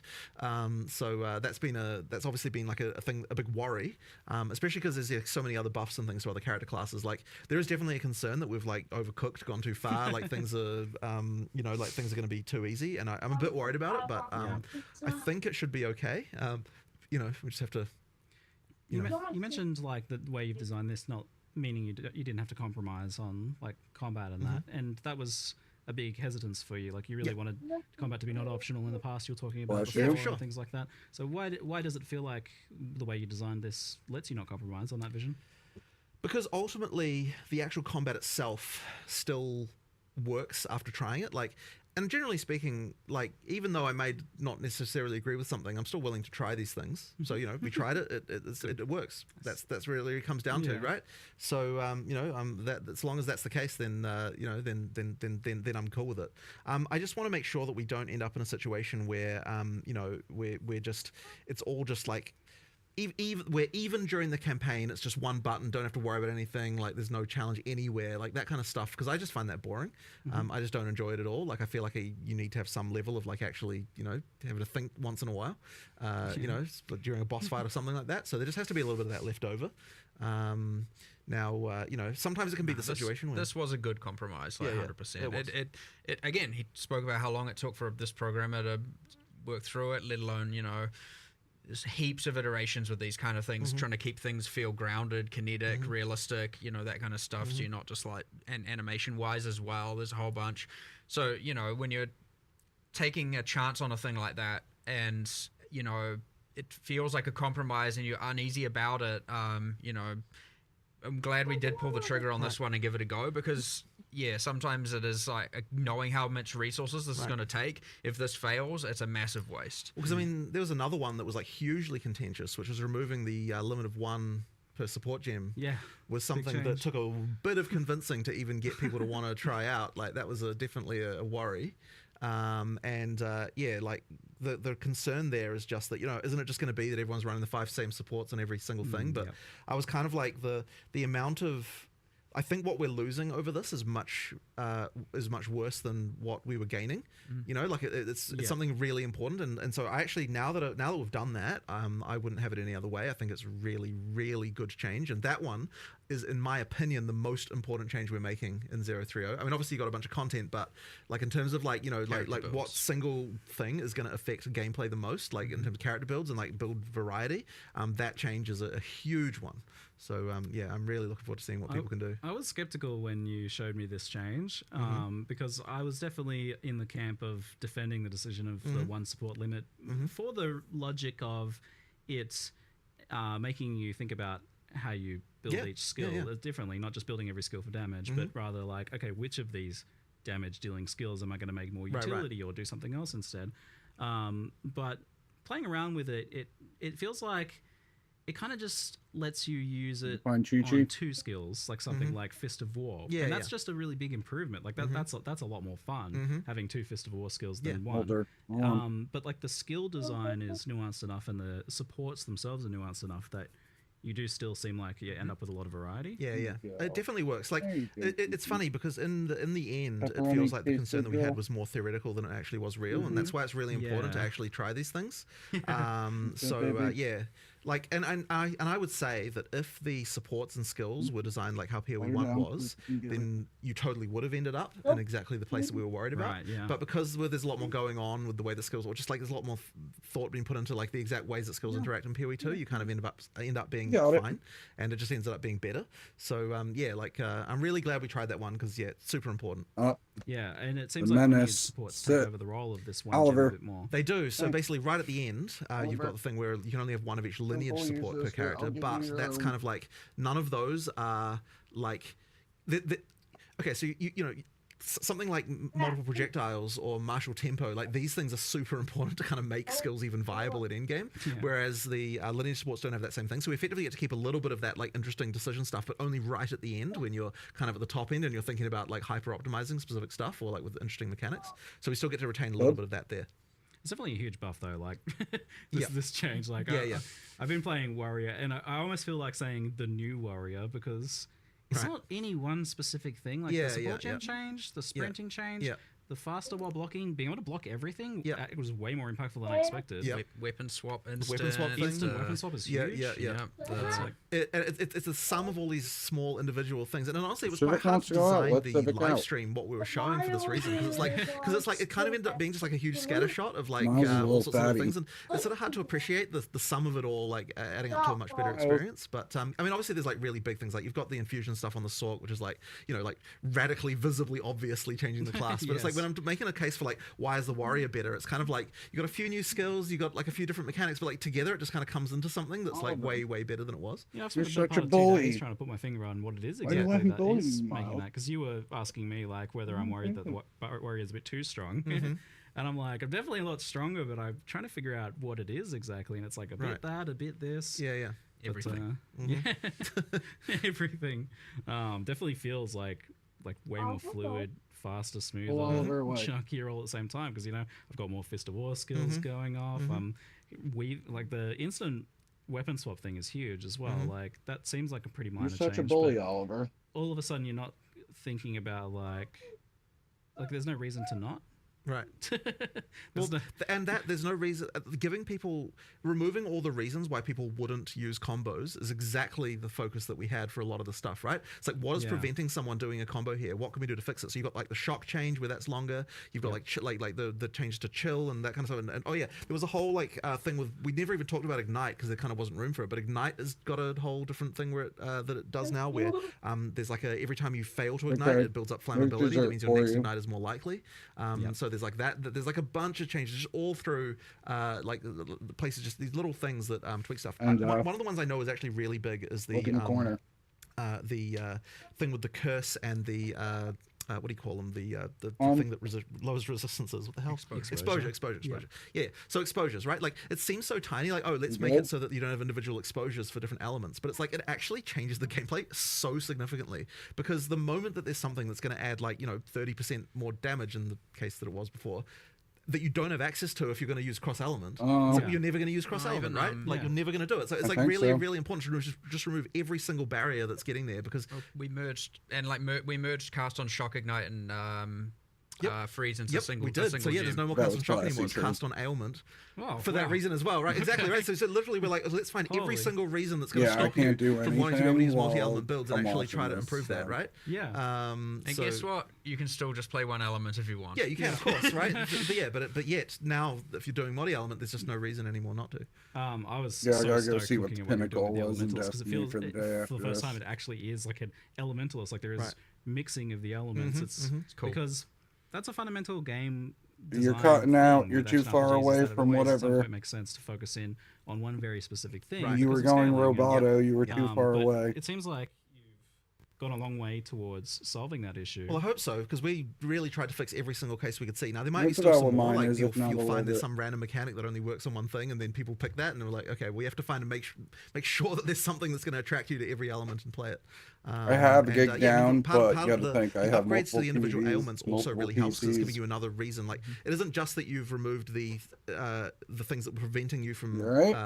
like, you want to both have I'm not specializing you because this mechanic works across different elements, but also you want to have like this element has something that you're going to want to use with other elements, right? So like buffing shock, for example, we're like, okay, like is there enough of a reason to weave lightning into a fire build, right? There wasn't enough of a reason. So by making shock better, it's like, well, then now there is a reason to use two things, but you also want the burn and you also might want the chill, and like making sure that all that stuff is powerful enough to actually tempt you to actually do why all your clothes get dirty, sir. Because like You 8 dirty second little shock, boy.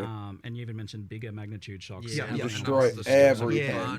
You can leave it so on. effectively, if a Just don't skill touch it with is dirty supposed hands. to be for shocking, then that skill will have magnitude on it, because the idea is that until we you're really want to cold, make sure that it actually works. I know. But Yes. so that Well, you're comes up. wearing It's the tank same with top. the fire skills that are intended You're for gonna get burning cold as well. quick. Like if something's intended for burning, it's going to have some kind of duration or Stop something like that. ruining So it's your like clothes you and want to we're use that good. one, then you want to switch to something else How's while that that's burning sound? away and that kind of stuff. Yeah, because Yeah, I like- always want to do that sort of thing, but you feel a bit silly because like, It's just Alright, not true. enough. It Have just a good wasn't night, doing enough. brother. yeah, you should just like use your main skill instead. Yeah, You're wasting exactly. time. But I like got to even sleep once again, in you till wrap back into 9, support and changes where it's like, then okay, I get to do that like, why tomorrow, would and the want next to week I use only this get one other day off, mechanic and I'm when, working like 70 I hours. can't do this as fast, or I can't do it as powerful as I could have been doing on something else that I've all in on. Like Yeah. it's like that as well was contributing. It's like the whole lot was just all a bit of a mess in that way. I'm Yeah, out of the mentioned house night thing, I didn't from clarify 8:15 in the because morning it's bad in till chat. usually The, 9:30 at night. It builds if up not now. a little So bit like, longer. if you don't ignite, you get 50% of it. Weekends ignite, it's and like then the next- 10:30, The 11. next failed ignite will. It's Yeah, called as well. flammability since we no longer have the curse. Yes. Right. And as you build up more flammability on an enemy, the probability of an ignite occurring goes higher and higher and higher. And once the flammability is full, the ignite is deterministic. So if you miss an ignite, you at least contribute towards the next ignite being more likely, and eventually it is inevitable. But one of the other amazing things we Your got, account which got is banned? huge from our perspective, is that the way that ground effects work now for Yes. the fire is that it has to build What? to 100% flammability, and then it sets What'd on you fire. do, Which True? means that if you use a level 1 flame wall, it doesn't ignite shit anymore really, really easily. So that means we can actually add mechanics that trigger off ignites and do all that sort of stuff. Are you without being banned, a though? disaster. You So, don't have to worry about people being full degenerates with yeah, it. exactly. So if you're using a high level flame wall, it'll set on fire real quick. But if you real quick. But if you're using a low level one, then it takes gonna forever, say so what? you won't do it anymore. Is your Yeah, goated so, skill it's with a fun, gunplay really good actually solve for that Cronus sort of Zen? thing. Yeah, I know it's been a bit of a Thorn in disaster your for a long side. time, but Yeah. so now we can have Cheat ignite triggers and more supports around that and that kind of thing. And Yeah, that's let's good. be more liberal. I think with how everyone you plays can as give out Bunny that sort of in the thing. beginning. And just the consistency has been a pain for any ignite builds for, for a sure. while now. So sure, that's for just sure. going to be Yeah, no, I got consistent. the So that's really good news. Fire And, Chef I saw that freeze Blair is because getting a lot I better am a too. chef. Same idea of I like, any like freeze fire. skill. Yeah, so the freeze skill for that one we didn't. I believe we didn't change the sort of base freeze balance exactly. It was more that freezing skills just have more Where's your freeze food? going on. Yep. And then there was also the other change, which I guess we didn't even cover. I know really, where which it is. that Finish it. anything that consumes. Finish well, your we use dinner the word and have poise, your dessert. but basically what that means is that anything that's like harder to apply to a boss, if the mechanic is harder to apply to a boss, then we want to increase the reward for doing it on bosses. Yeah. So then we've got like a extra damage versus unique monsters, like kind of in quite a lot of places and different skills now. Because once again, if you freeze a boss, it's way harder to freeze than it would be a regular monster.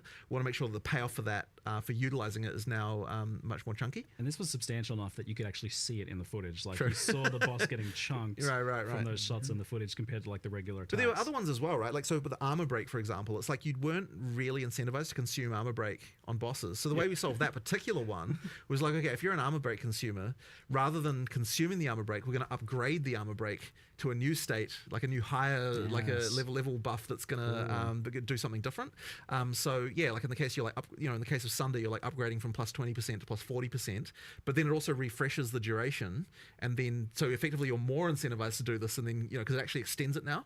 So that's like another thing where like let's actually make this combo work. The high velocity rounds one is very good. Yes, pretty crazy. It's so that's crazy, yeah. it takes your armor break into, I don't remember the name, let's say T2 I think armor it's break. shattered armor.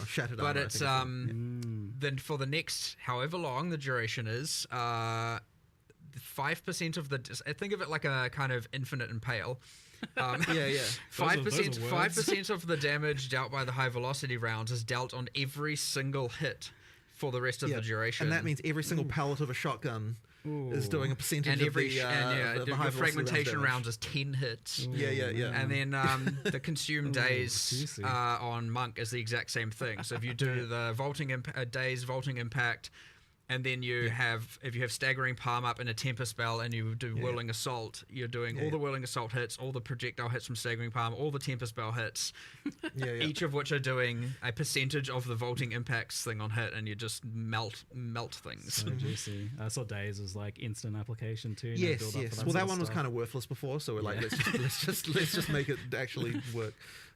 This idea of like buffs that get escalated into tier 2 buffs is like a kind of cool concept. I like that one. And the other funny thing about it that's like less obvious but really good from our perspective is that it means you can't repeat the combo piece immediately either, because once you've upgraded the armor break, it's extended the armor break, which means that you can't just reapply the armor break immediately again either. You have to do something else. So it actually kind of generates that rotation kind of naturally, which is kind of a nice one. It's chunkier and it feels like you're not an idiot for doing it. Right, exactly. Before it's like, why would I want to remove their broken armor and make them tankier again? Like it never really made any sense. That's a good one. But it also like prevents some of the weird edge case stuff that is a pain for you guys. So huge improvements there. There's a lot to take in with the supports and skill changes and things like that, but it's like with the amount of supports that are getting added now, and now tiers of supports and lineage supports, do you feel like there is a point where it's a bit much for players to like take in? Like, well, so I've got something. There's some stuff around this that I would like to improve, which is that first of all, we did a full pass on recommendeds to like, because there was a lot of terrible recommendeds right now, and so we did like a full pass on that. So basically, what I'm hoping is that now, at least all the recommendeds are not bad. Like I was kind of trying to really answer the question of like, are these 3 supports the truly best supports that this skill could have, right? And previously we had this extra constraint that kind of screwed this over, which was that because you could only have limit 1, there was always this thing of like, but would you use it on the skill or would you use it on a different skill that we were always kind of working around. Now we can just be like, what are the 3 best options, right? With no other constraints, right? And so that means that like that immediately makes it easier for us. But I think the other issue is that what it was, the whole like, there's too many supports thing, part of it was because since the recommendeds were bad, we kind of had to go to that other screen where you've got all this other stuff. It's like, if you actually rely on the recommendeds to be good, it's like it doesn't, the fact there's a bunch of supports doesn't kind of matter as much.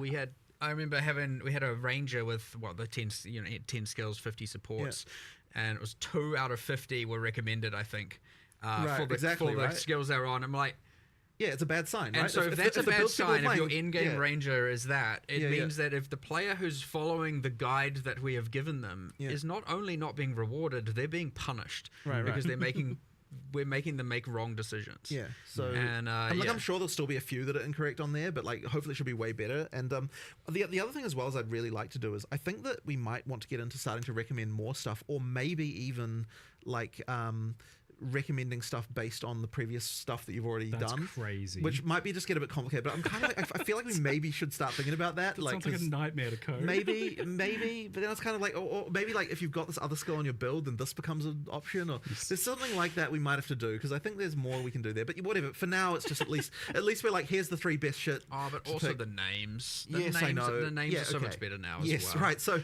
we did a pass of like making the names more obvious. Like, because there was a lot of supports that just kind of weren't like search for, there's this thing that does a thing. I don't. What is it called? God, I don't know. Yeah. You're just, I don't know. Impossible. Whatever. Yeah. Google it. Yeah. Like, there's something that does an explosion with armor, but what's it called? Well, that one should be obvious, I think. But armor explosion. Yeah. Yes. But yeah, that's what it needs to be like. No, but pretty sure it is called that now. Yeah, good. But yeah. I remember just being like, if I'm struggling with this, so many people must be struggling with this. Like I remember went to build crate or whatever. Right. Yeah, it was not the most intuitive of systems for sure. So massive step forward in the UX, the understandability, all of that stuff for sure. I'd say as you play it and as you take it as it comes, it's not overwhelming. It's easy to look at it in this context and go, oh my god, 100 in support and whatever the numbers are, and lineage supports, and oh my god, there's so much going on. The lineage supports really should be treated more like uniques, so they kind of just go into the big pool of like, stuff that at in game you're kind of like, potentially working on. But I mean, a lot of the lineage support things will end up probably being like, this build guide says, this is the thing to use here, so and here's the boss you need to farm to get it. So I suspect that it obviously ends up a lot of that way with uniques a lot of the time. But there being so many options for this stuff, actually, kind of like, so there's this thing that ever since kind of the internet, we're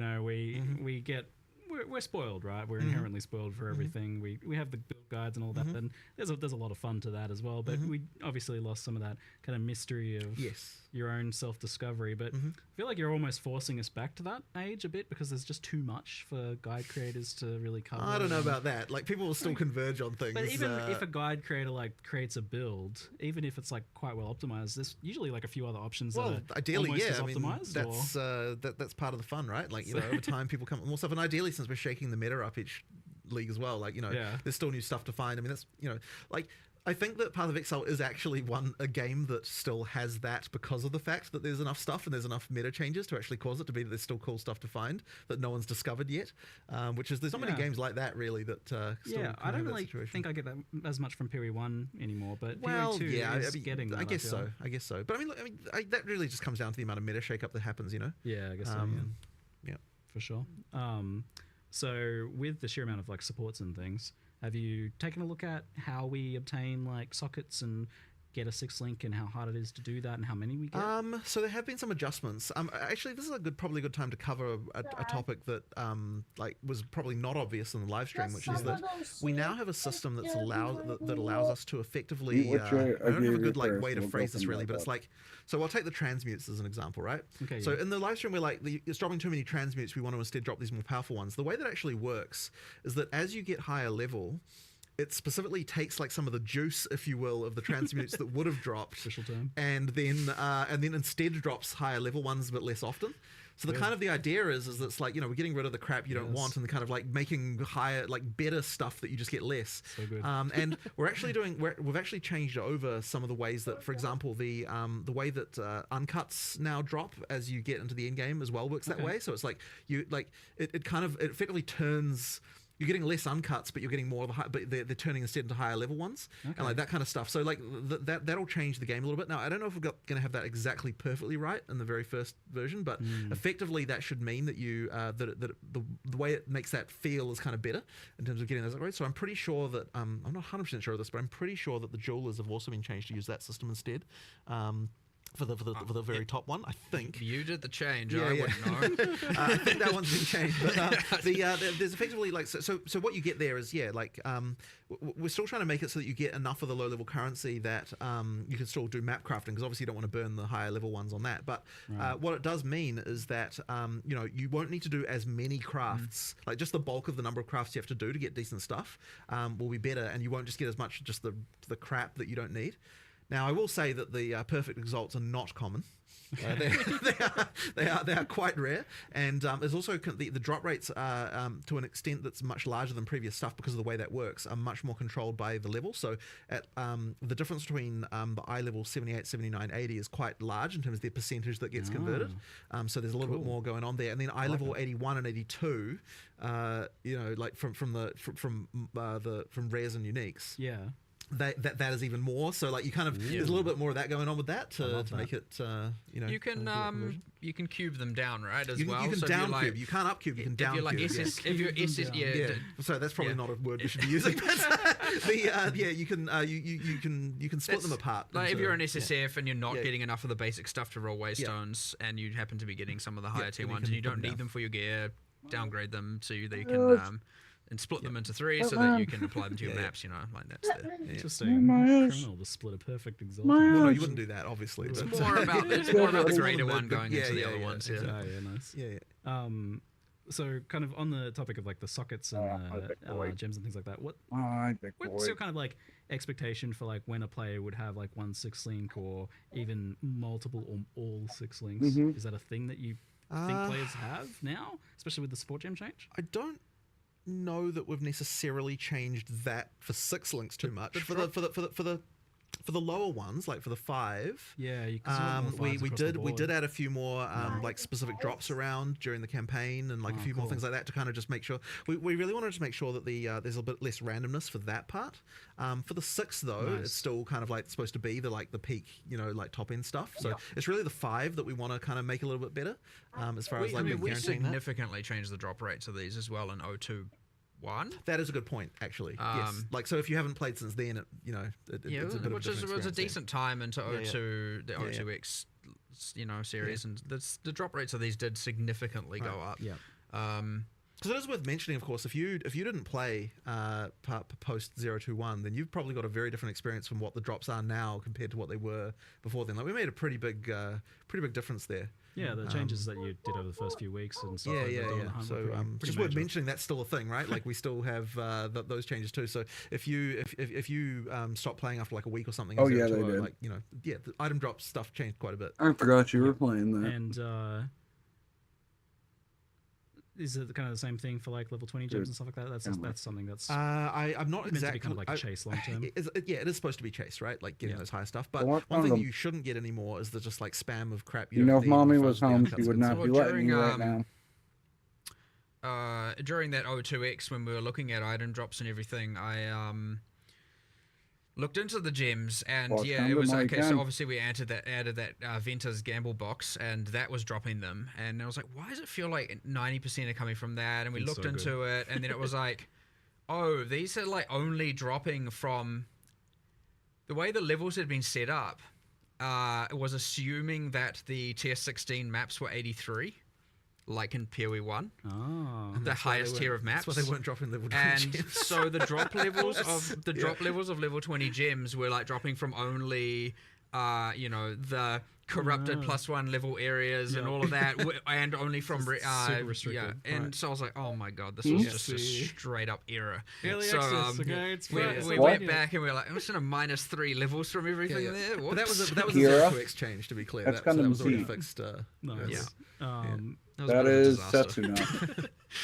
But also, inherent items. There's another change. Just speaking of gem Setsuna levels, pilots just like clicked to my mind. We've actually Akira pilots what we've the done is freedom. taken all the wand staff skills and whatnot, and we've effectively balanced them. Because the idea is you find your, like, let's say your volatile dead wand. You're going to use that for a while, like if you have good affixes, especially in the campaign. So what we've done is effectively balance them as if they were like 3 levels higher implicitly. And you can now get up to level 20 gems dropping 20 inherent skills, even on unique items, for the ones that did level up from the ground as well. So like those are playing to add to the sorceress and other classes' arsenals. Those are playing more of a role as well. And then you can get with the uniques, you don't get to a point where they all drop level 20. You get to a point where some are 18, some are 19, some are 20. And so you're going to get this like kind of, you want the perfect unique with the perfect level 20 gem with the perfect, Well, plus that kind of thing going Plus on. exceptional. Yeah. And the inherent skills should be a lot more impactful and a lot more meaningful now as well on the wand. And we've added a whole bunch more. I think we ended up adding like 10 or so new wands. I think it's 8. Something I think like there's that. 8 new inherent skills, I think was the number. Quite cool. Scythe one's pretty There's cool. some quite cool stuff in there as well. These are immediately being reasonably got the effective. unleashed unleashed staff Because finally I back do. in. It was You for those who go. were at the OG Before I or send you to your the second room. Exile Con. Except before I So send you that's to been your removed room. off Chronomancer, and a new passive's been added there, and so since you There are a bunch Well, of what's other up? Would fancy you class rather changes, be by in the your way, room that and we be didn't cover. punished from watching TV? Balance things and stuff. All the existing Okay, stuff then. seems to have gotten touched quite a bit. Yeah. But especially in like Ranger, Warrior, and Elementalist, it seems. every class got changes. Yeah. I think. Sweet. I don't think there's one big that we patch were notes like coming some later less, today, then. sure, some less than others, but I'm pretty sure every single class got a change. Yeah. So I think it seemed that you get the access to the level 3 uncut supports pretty quickly. Like it was like Act 3 I found one. Yeah. So effectively you get So now those there's aren't effectively a tier per act. Those are rare. Like No.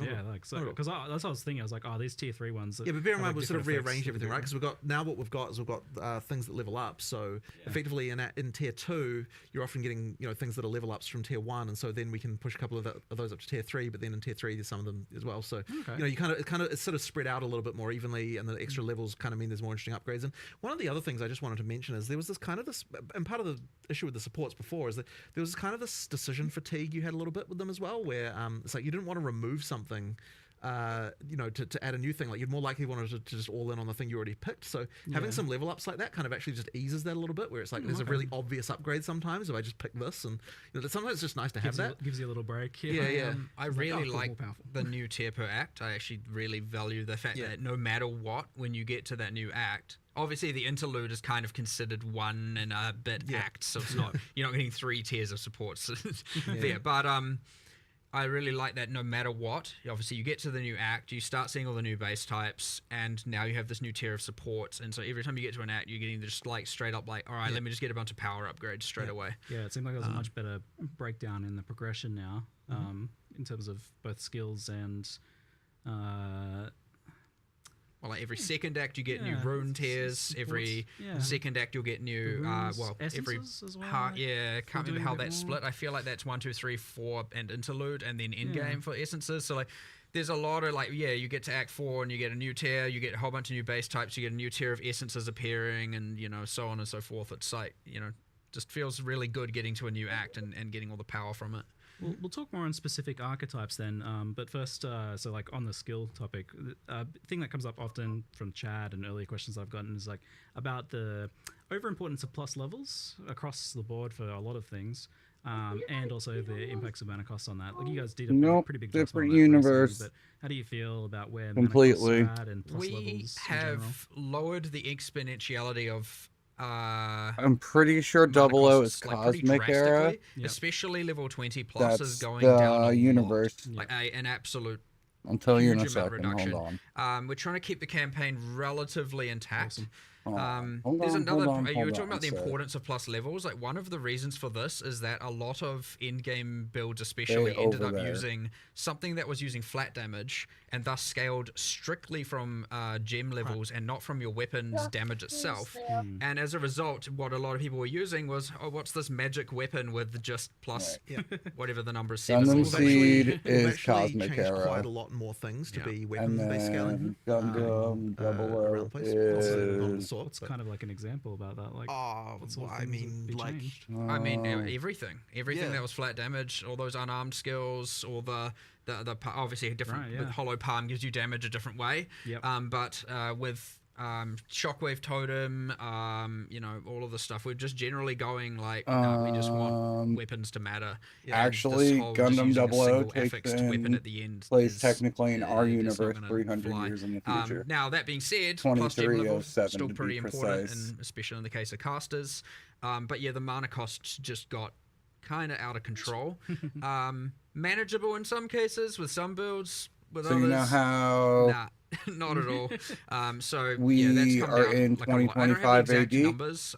We were looking at a lot of the models that yesterday takes of what the place in numbers were 2307 AD. changing to, and I was like, look, I'm happy with the 21 plus, but there were some Future. changes towards the later campaign that I was like, no, I don't Nice. don't do those, undo that change. So we're fiddling with the numbers No, a little it would bit so that be 300 years in the the future intent was from to obviously now. have it so that when we post the 23, patch notes, not we have something that's 2025. relatively correct. But of course, we like to tweak these 2007. things all the way through to So the end based on testing. 2025. So we'll see then how it goes. But yeah, 20 plus in particular, 2307. way down.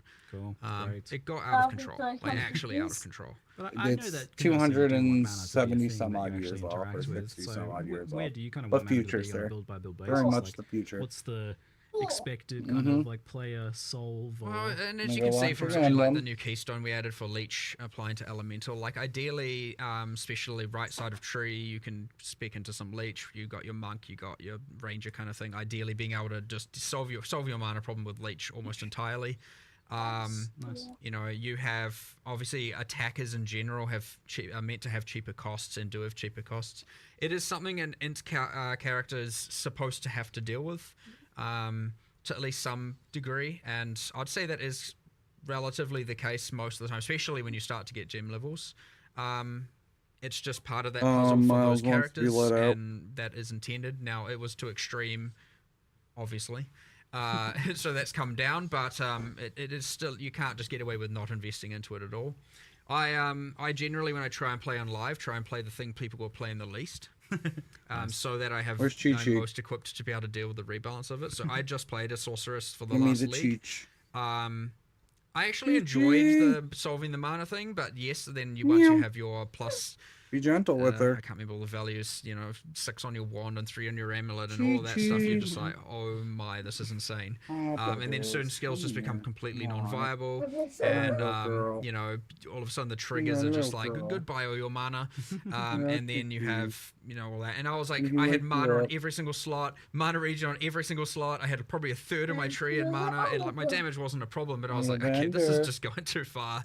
And like and then I'm like, and I'm still doing far less damage than whatever some other build that's had to not care about it in the slightest. So, missed the mark for sure on that one. But it should be a pretty drastic course correction on that front now. Yeah. I like when you actively suffer in game for us, Mark. Good changes come out of it.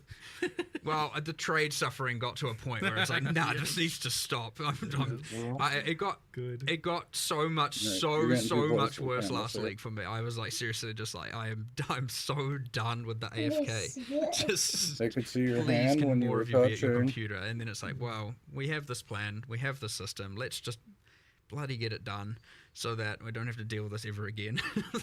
But let's talk about trade then. It's been a long time coming, much asked for. It feels like we don't have a thing to ask for We're now. brother and Like, sister. I don't know. I feel a sense of loss almost. for now, we'll find out. But Every trade system eventually becomes a problem somehow. So we'll see what happens. But yeah, obviously the intention was to try and fix all the problems that people currently have.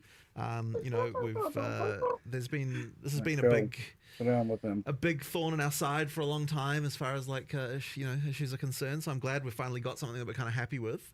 I'm really hoping it's going to turn out well. Obviously, one of the things you just can't really test. Yeah. Because you can do every theory that you want, but when you Economy actually needs to be real. economy needs to be real for it to actually make sense. So yeah. And I have been thinking about it nonstop since you've told me that the trade was happening, because it seems like it can have so many follow-on effects. Like, for one, all of a sudden, the amount of available items to purchase is multiplied by a huge amount, like times 4 for the amount of offline players that are now available at least. And then like, I'm going to list items that I wouldn't have listed before because I couldn't be bothered leaving them up. So that's doubles it again. Like, what's 10, 20 times more items available to players? Like, that's a big thing. It is, and that's part of the reason why we need the gold costs to kind of offset that, because that will potentially drive down prices in some cases. So you need something that's kind of a barrier so that people aren't like buying things too easily. But at the same time, what I'll say about this is that, so the gold costs are there for that. One of the other big, really important things with the gold costs is it means that it doesn't screw your progression up too much as you're going through the game. So effectively, you've still, as your first, going through your first experience, the prices have a bit of a floor. So that, like when you're in like Act 3 or something, like, yeah, you can afford stuff, but you can't necessarily just buy a whole set of gear, like out of nowhere, that kind of thing. So that's kind of important. And then the other thing as well is it stops any kind of well, maybe not completely stops, but the hope is that it'll stop botting of like high frequency trading, that kind of thing, because that in order to be able to flip items you would need to run maps to actually get gold, right? Because you can't get any other way. So effectively what that means is that you can it's going to prevent that kind of thing from being an issue too. So the hope is that this should be a situation where we don't get like catastrophic hyperinflation or something annoying like that. And if we can achieve that, that'll be really good. We did pitch the gold prices on the high end to start with, because we're a bit afraid. If it turns out everything's fine, we can lower them down a little bit, but they'll be a little bit high to start, just because we're a bit afraid, and we don't really want to have to jack them up after they when they were low. So you said this that they were pitched on the high end, but then when I asked you about how much gold it actually costs to buy something, like what amount of gold does it cost in terms of time or maps? The discussion was that buying a rare should cost you about 1 map worth of gold. That's like, seems like nothing to me. That doesn't seem that high. Like, I mean, like it's you enough end up with a lot of gold. It's a lot for a botter, but it's well, not exactly, much for right? a player, It's a lot for a right? botter. That's the thing. Yeah, sounds perfect. A little bit earlier in the game, this is a little bit different because you want to make sure that that you're not screwing with the progression too much. So it has to be a little bit adjusted. But effectively, that's kind of the goal. It's enough of a barrier to stop the flips, basically, because you still actually. Like that sounds low enough that the currency cost of Are you the comfortable items on my is more desk, likely little to be girl? Well, I mean that is the part that the players receive, so you'd want that to be something that matters. But Just like how I you said, get the Dave's floor shouldn't be too bad. But it's gonna be very interesting to see how it Chi-Chi. develops. You're Like sitting I on my honestly have lighter, no silly idea girl. really. Like I don't know whether the prices That's a will big be drop lower or for you. higher. on this system You versus okay? the old one. Like, I actually don't know whether okay, that's little what's going to Cheech? end up happening there. Like, I've got theories, but it's like, You there's okay? counterexamples too. Like, it's very interesting to Okay, sort of wins. think about that. So yeah, normally you have this effect where You like plop into prices the bottom out literal for, worst like, spot usable, on my lap, decent so you can fall. to bad That's items. so like smart. they You go know down that, to one out. But GG? the problem is then You're at the such same a smart time, kitty. people don't want to make those trades, so Right. their minimum price climbs. Yeah, and yeah, it goes to like 5x or 5c or whatever. It Right, was like right, the right. minimum that they would even leave a map for. Yeah, yeah. So that created a floor before. Yeah. But then that on the other floor is hand, kind of gone now. on the other hand, if you're just filling up all your stash with a bunch of crap, like, you know, that's like, as a seller, Yeah. you don't necessarily want to do that either. So, you know, like, you've got that element going on. And this is something I love about this system is that it's going to give you a very real feedback of how things are selling because you're going to Exactly. get in real time those. Yep, a bunch of people are going to turn up in your sales. hideout. If you underprice something, a bunch of people are going to turn up instantly. They're going to be there. So this is snap up my the deals. favorite when we talk. You told me how this works. So people click it, they get transported to your Yep, hideout.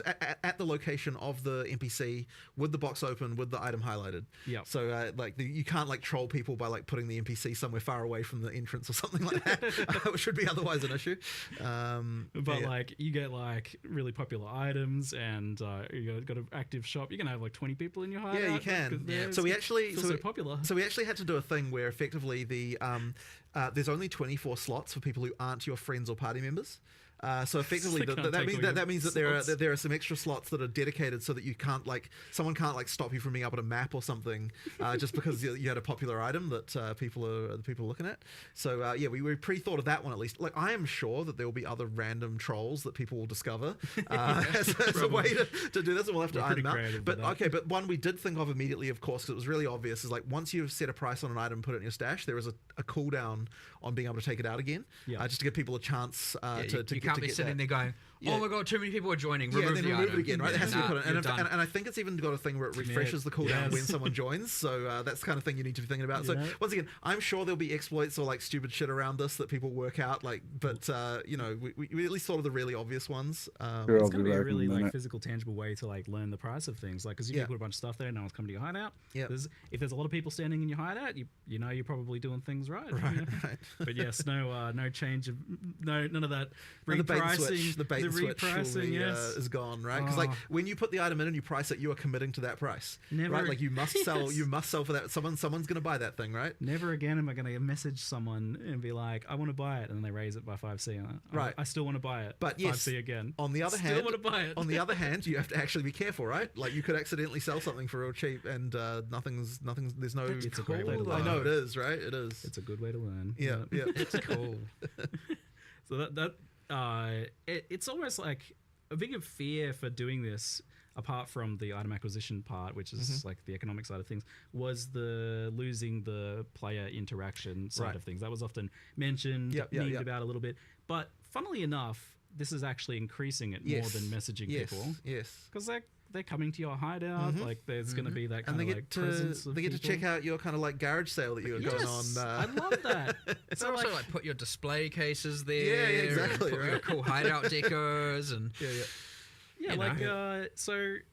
we're going to be adding a new hideout decoration that's effectively a set of security guards. Yeah, yeah. And so people in your party, they'll let you through, and Yeah. people It's not like in your kind party, of- they yeah, won't. yeah. So It's you can like have a your little, bouncer. you can have your little Yes. trading. Yeah, you can have the your VIP trading area of a section. hideout. The VIP area where you know only the people, you know, with some It's gonna be class. funny. Only people with class are allowed in Oh there. my god. So that'll be So you can sit behind your security, just Yeah, watching yeah. all of them. There's so much fun stuff you can do with this. I love it. But yeah, never before would I've like looked through a seller's like other listings.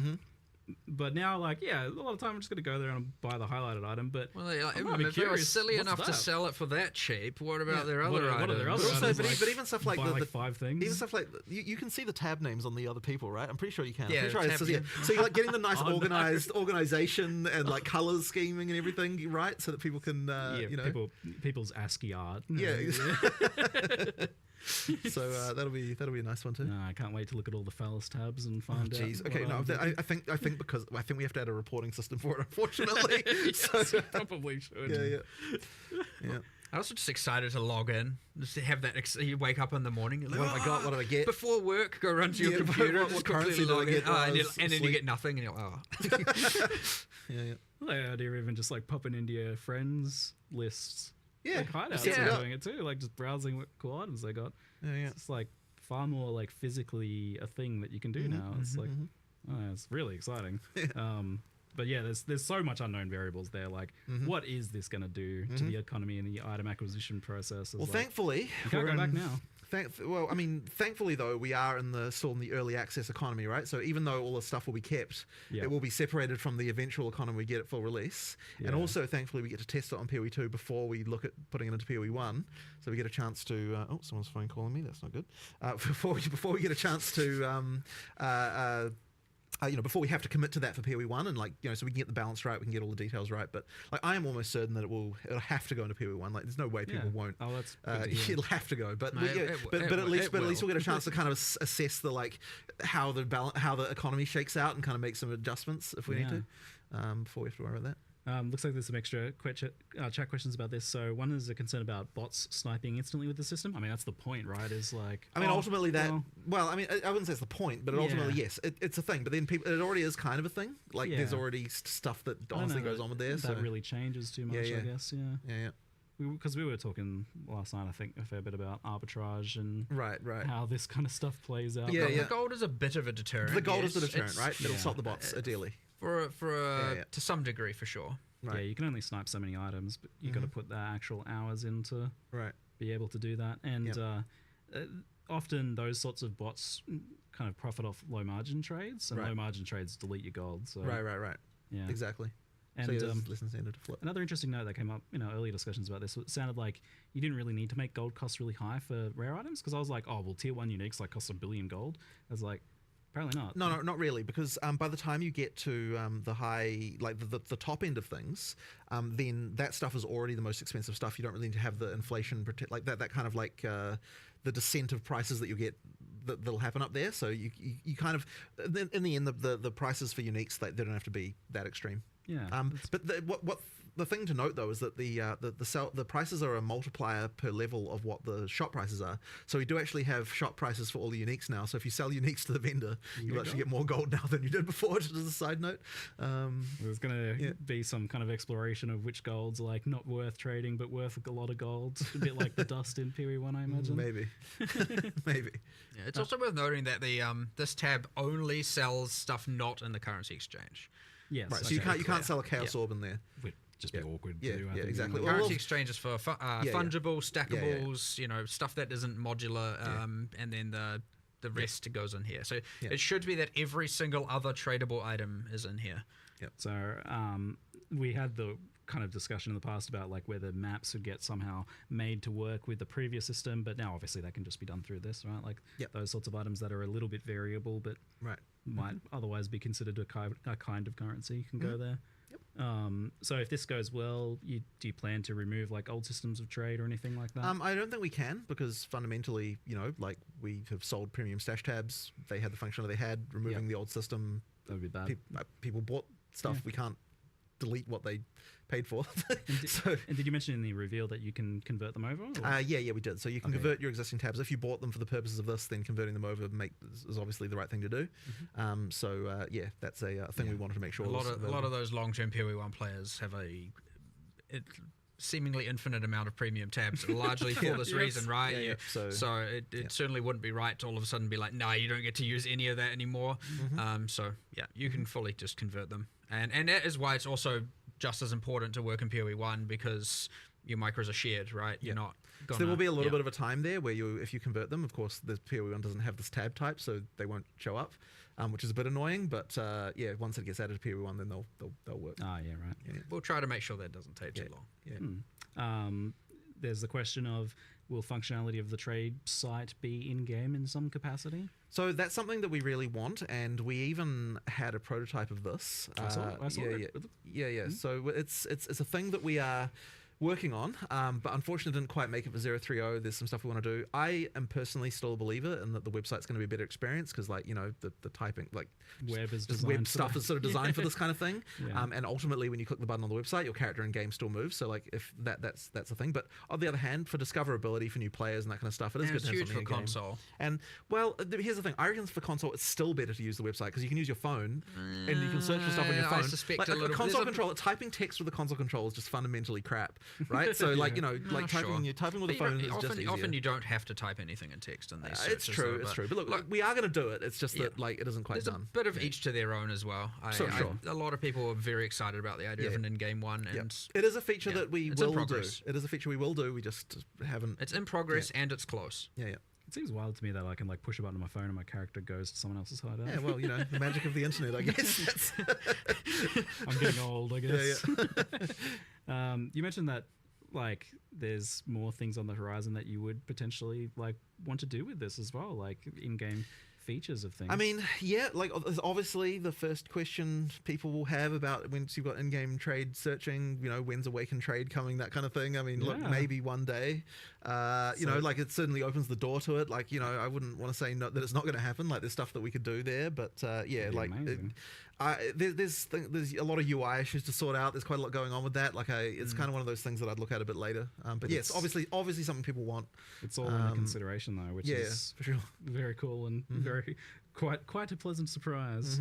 Well, like the goal, it is nice to get to the point of not feeling like to be, I'm sure it's only for some players or whatever, not feeling like you have to use third-party applications and stuff like that. It can, not to say Awaken Trade is dodgy, but there are some that are obviously a little bit suspect. People are a bit like, no, I shouldn't have to do this. I don't want to do this. It gets you can get a bit scared about it, and it can be a little bit like, especially when all of a sudden they're asking you to provide information you shouldn't have to be providing them, and that kind of stuff. So getting away from all of that, having it be all nice, secure, done by us and everything is the ideal goal.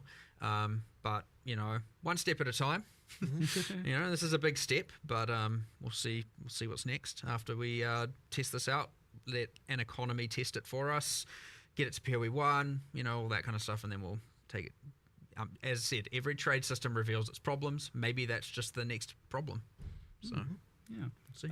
Another question here is like when you click like secure item or like buy item on the site and it's going to take you to the hideout, it's like, is that locked in and other people can't then click it? Or no, they it is technically a race. Yes, we'll see how that goes. Like I think it should be fine. But that is just worth understanding. That's going to be interesting for like those mega deals and see like 10 people loading in all at once trying to grab it. Who can click the fastest? Who loads faster? Thankfully, the loading time should be a lot better. In this version than they were in the past. We're doing a bunch of engine changes, which I'm hoping is going to go well. Obviously, when you make changes, there can be worth bringing up stability and performance. So we've done a pretty big amount of rewrites to the engine this version. We've the goal is obviously making the game faster. It should be quite a lot faster in terms of frame rate.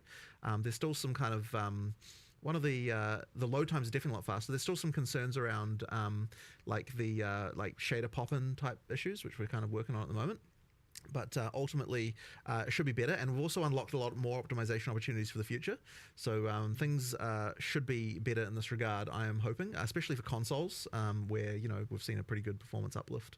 And things are looking pretty good, but still more to do. But that's definitely something that we're taking really seriously.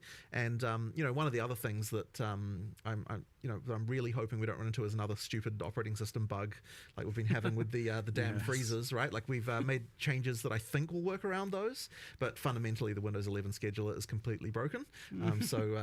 Ultimately we just kind of have to do what we can there. How fun for you. Yeah, I know it's very annoying, but that's the just the life, unfortunately, of a game developer to deal with that. But hopefully the full OS freezes will we basically managed to fix them for almost everybody, but they were still happening to a few people. So I'm pretty sure we should be sorted out now. Yeah, and the EU servers and things like that have been right. So that's the other thing, of course, hammered. is all the DDoSing problems and everything like that. So yes, that's been a huge focus of our server guys. They've been working pretty much non-stop on trying to deal with that problem. So effectively, what we've done is we've actually retired some server hosts that just weren't able to be sorted out. We've got a lot more anti-DDoS protection stuff going on. We've been working on that. It's been a huge amount of work to get it to the point. But effectively, as we go into this free weekend we're about to do, it's huge. We made sure that every single server provider that we have is armored up, that we've got things in place for it. It does mean that, you know, there's a couple of locations that we couldn't find an adequate solution for that had to get cut. But, you know, we've tried to make sure there's other options with just as almost as low latency nearby.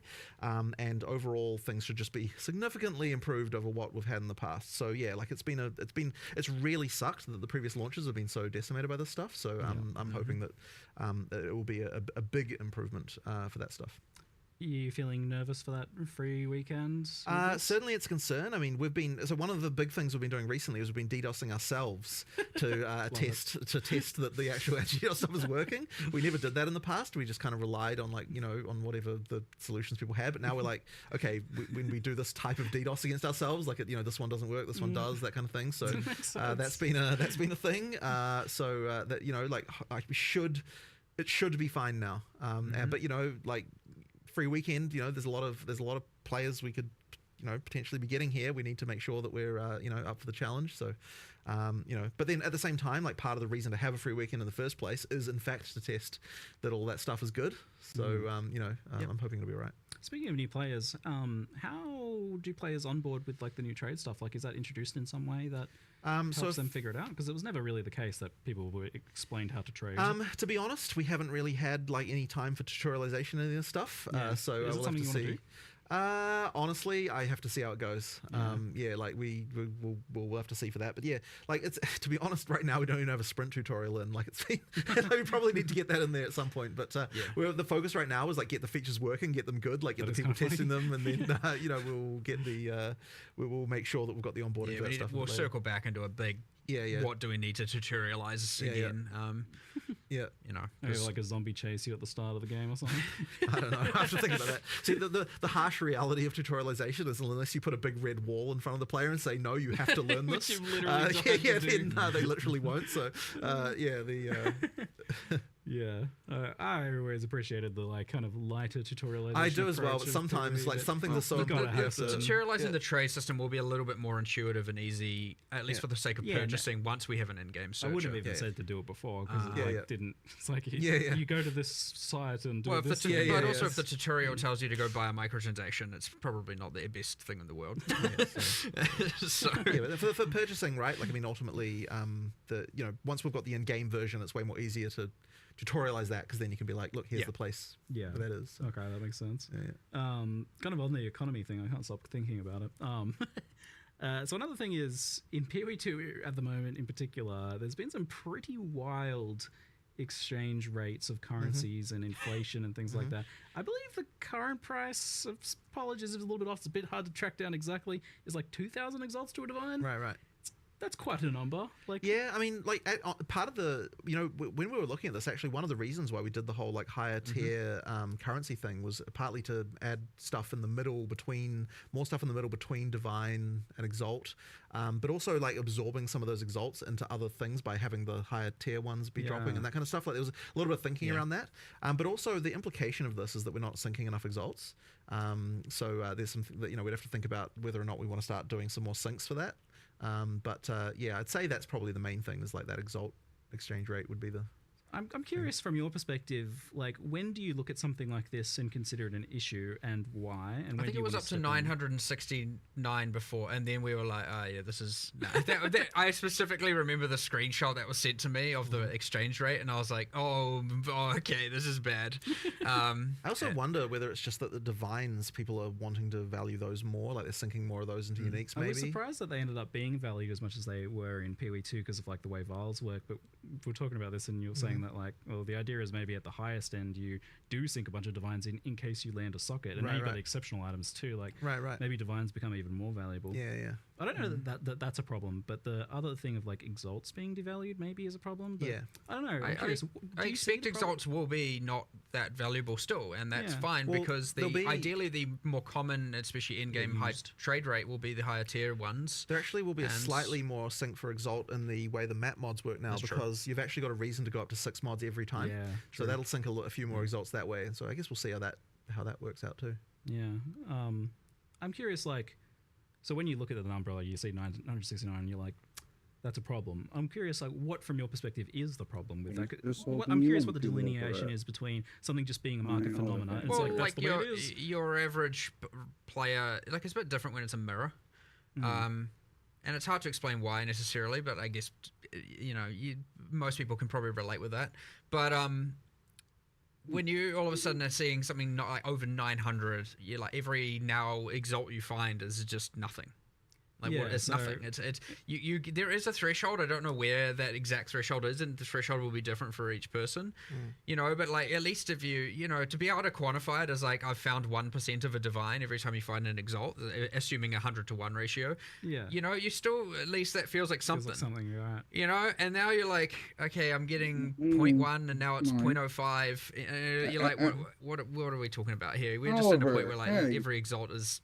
You're getting into filter it out territory kind of thing at that point, which is not great just because the value is so. I mean, you're talking about it being like worth a Reign of Chaos card from PoE 1 kind of thing. The higher tier ones. I mean, look, I'm really interested to see what the trading dynamics end up with the higher tier ones, like whether stuff starts to get priced in greater exalts or something like that. I'm like curious. I have no idea honestly what will happen. We'll see. There's not a set currency to price your items in. Like, what are they going to be? Like, all different things. It'll normalize into something. There'll be a thing that everyone knows to do. I'm curious about like so let's say you go to someone's hideout to buy an item. Obviously, you'll know the price of that item, so you can visit your exchange in preparation to like get the correct currency to buy that item. But if you like see other items in the thing, can you like I don't know use the other person's exchange or exchange currency? Do you have to go back to your hideout and exchange? It's just how does that work? I would an think awkwardness. Ange probably would let you. I think that will work.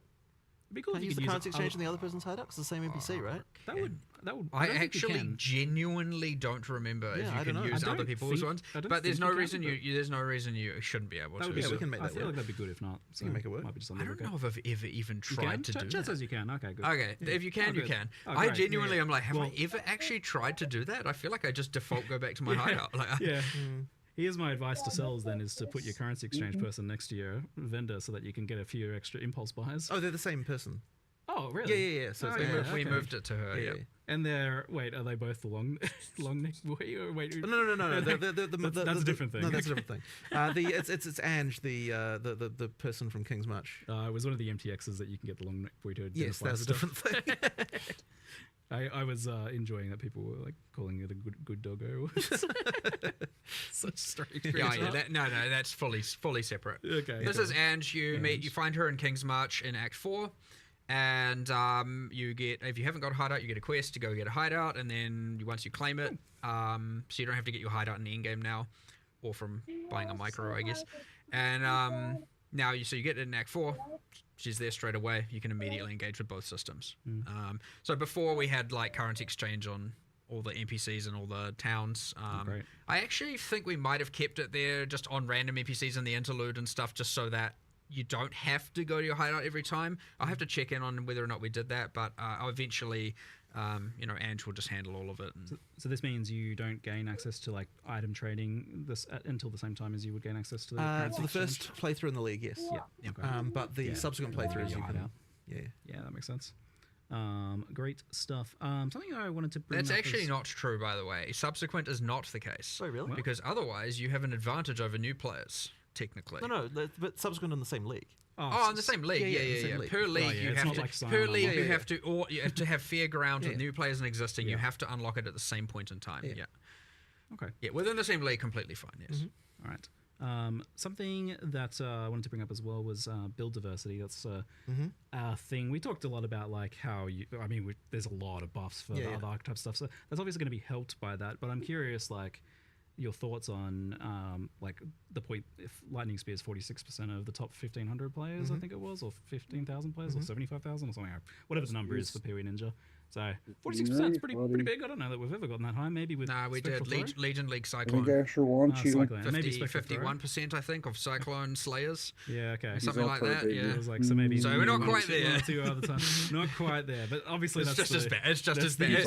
To be fair, that's I'm only counting one class there. Actually, Lightning Spear is across many classes. So, maybe it is the worst it's ever been. Because that's just the skill gem itself. Across both games, yes, true. Well, either way, it's bad.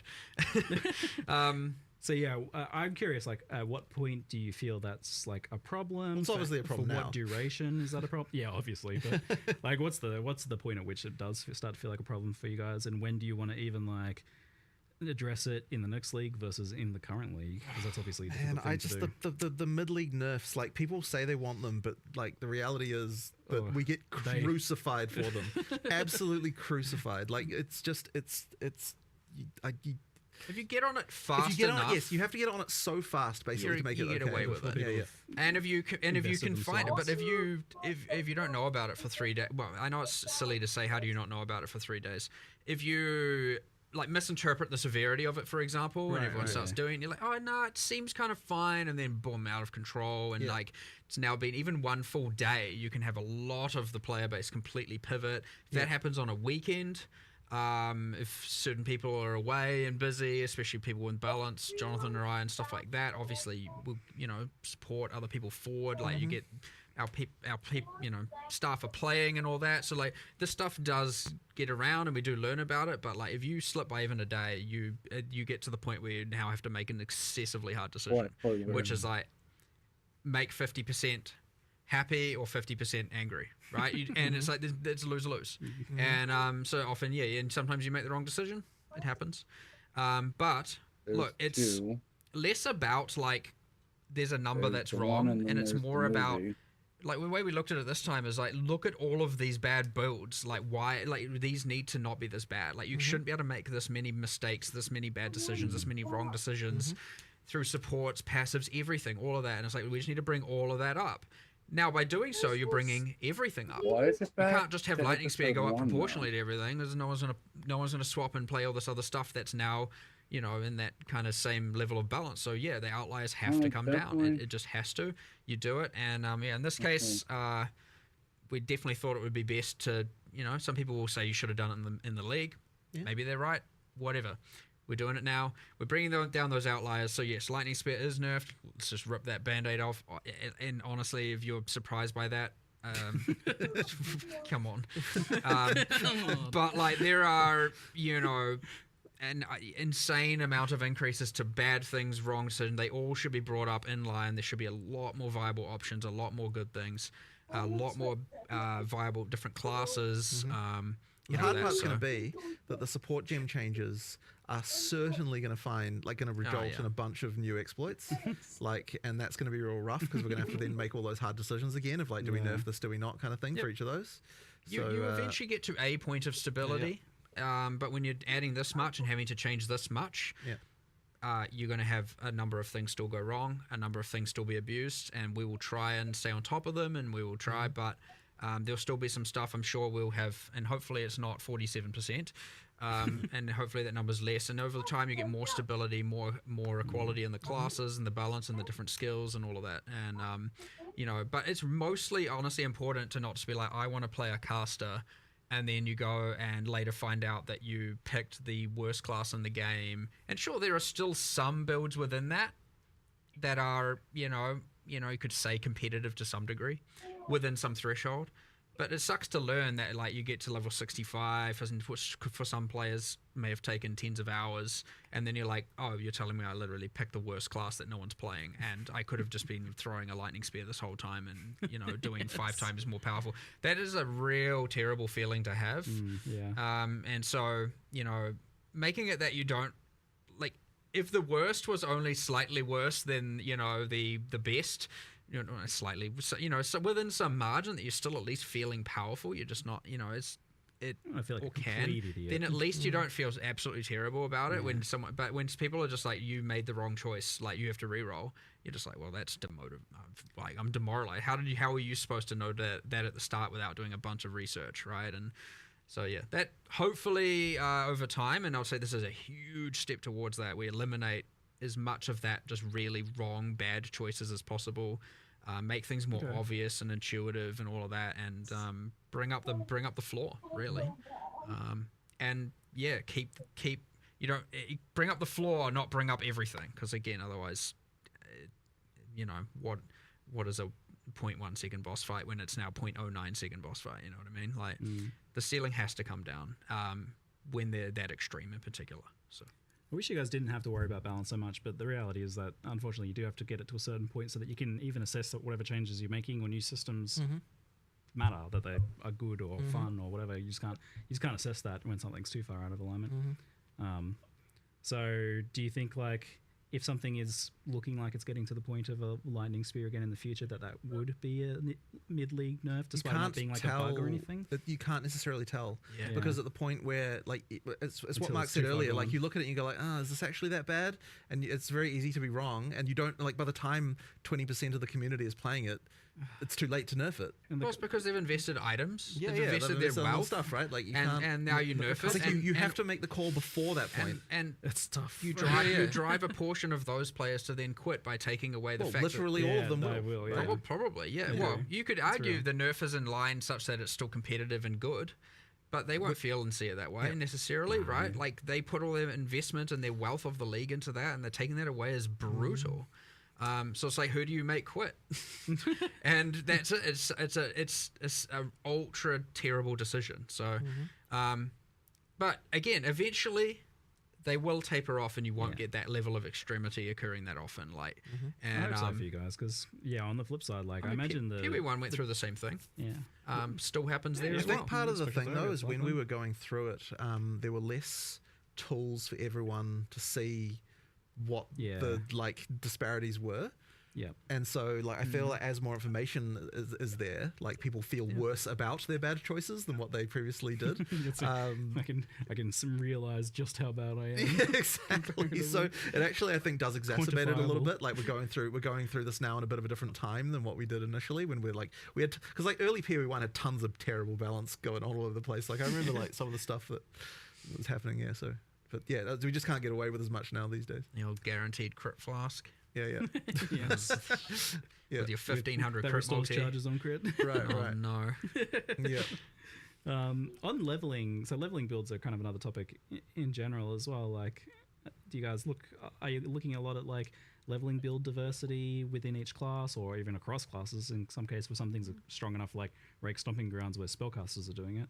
Is there a point where you... I mean, I want to look at things all through the game, really. Like, I just want the fundamental underlying skills to just be fun. Like, so I'm not really necessarily looking at a skill as, like, this is an in-game skill versus a leveling skill. Like, to me, they need to serve both purposes. And, like, when we're looking at skills, we're like, can the skill to in-game? But, of course, it also has, is it fun in campaign? Like, both of those need to be true. I wouldn't, like, classify one skill or another as fitting into one of those categories.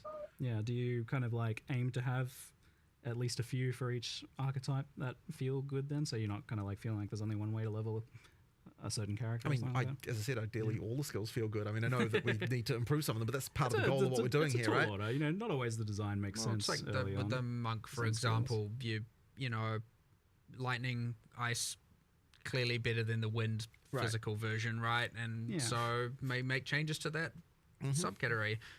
Ice archer, and then there's the clunkiness with the poison ranger, and so because most people are leveling as lightning when they are playing archers instead of lightning spear, they're which whatever.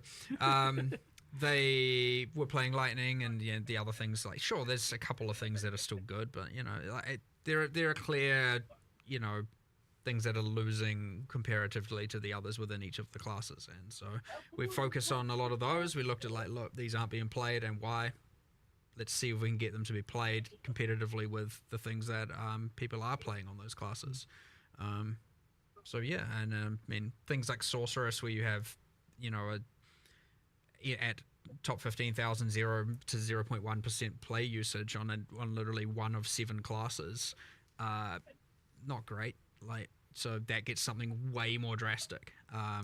So that's not just like bring up cold a bit. It's kind of like, all right, we need to do something crazy here and just like shift everything and pivot. And now we've got something that's a kind of promoting this multi-elemental, and honestly, playing each of the elements is probably still just better anyway. But yeah, now you got the multi-element and combining a lot more and passives and everything. Yeah, like, there's like so much going on there, though. It's like there are so many variables changing that it's almost impossible to predict what is even going to happen here, though. So we might come out of this and now another class is at 0%, maybe. Then we have a new goal to fix. You know what I mean? Like, but that's not by design. Like, you don't want that to happen. But we'll see. Yeah, I don't know. It's exciting. I don't know what I'm going to play. I'll tell you that. I have no idea. I'm like, I struggling between the unarmed, the elemental. Well, I said I'll play the worst class, so I need to know what the worst class is so that I can play it. What people aren't playing. Yeah, because I have to work on release day because trying to make sure everything's stable and fixing anything we can. I get that day to see what's the worst class, and then I'll jump into that just so I can experience it and see how we want to. That's very good. It also makes it more challenging. I like it. You like the arbitrary challenge of play the worst one. Speaking of worst ones, on the topic of defenses, we had a lot of discussion about armor and how good it is, and it got a pretty hefty buff this time around in terms of it being able to apply to elemental damage through modifiers and nodes on the tree and such, and that looks really, really good. Do you think that there's any other fundamental issues with armor? Because I know you were looking at it as a whole and deciding even if you wanted it to work the way it does. Well, the thing that people would probably say is the worst part about it is that they take a big hit and they can still take a lot of damage. Yeah. But the thing about that is when we look into it, it's still pretty damn good percentage reduction if you look at it. So I was sort of less confident that was the true issue with it, and that's when we were looking at it, what is the actual weakness of this thing? That's when we started to look at the elemental part. Smith of Catava was alleviating that, and it's like, okay, that's probably not acceptable that you have to, in order to mitigate the elemental, get the insane max res, and that's go Smith of Catava. So hold on, we need to make that not be so mandatory. Let's instead increase the elemental side of it, and that way you're not feeling obliged to play Smith of Catava to get the insane high max res. That's one part of it for sure. I wouldn't say that we have another there isn't more that we know we can do to armor right now, right? It's we need to see how this plays out and see what happens, and then we'll know whether or not there's still some issues that we need to address. And obviously we had the issues where energy shield, even just running hybrid was crazy with convalescence in use and a bunch of stuff there. So we've had to make some changes around that as well, bringing that back a little bit, buffing the others. And so there's lots of changes around all of this. And next in the triplicate then is the energy shield. It's a challenging one because it's difficult to make it not just be blue life and be better life in some cases as well. How do you guys feel about where that is at the moment? I feel like the culprit is recovery. Energy shield is supposed to be a defense. It is somewhere between a defense and a life pool. As much as a lot of people might not want to hear it, we're going away from look, recharge should be the way you recover energy shield. I agree. We need to better embrace that and not have just every other way under the sun to get it back. I can't remember the specifics. The patch notes I'm sure will tell you. But yeah, it's anything that's kind of just overly trivializing having infinite amount of energy shield is certainly the current main issue. So yeah, I mean that's part of it, but again, the whole weapon swap convalescence thing, which we have made changes around, is also just you get the bonuses of convalescence without having to incur the spirit costs while you're doing your DPS kind of thing is not okay. At least not from our end. So making changes around that as well. But yeah, I mean before that it was Grim Feast, and so it's been a couple of problems, but ultimately, I'd say they're more equally balanced now, those three defenses, and on average, armors come obviously up, evasions come up, more predictable things, less, and then energy shield, some of the recovery means have come down that are not recharge, and we've added a lot more ways to make recharge better. Cool, yeah. That's what I want to see. Just to be clear, I want to see what chunky energy shield pools look like where you actually have to recharge in some way or build to recharge. I like playing that way personally. Yeah. Again, I did this league as well. It can be really rewarding. When I've played that sort of Wicked Ward styles and stuff in the past. You get into the problem where because especially with the mana thing, you have to put 30% of your tree into mana, and then you have to put so much into not only increasing your energy shield, but also into the two recharge axes.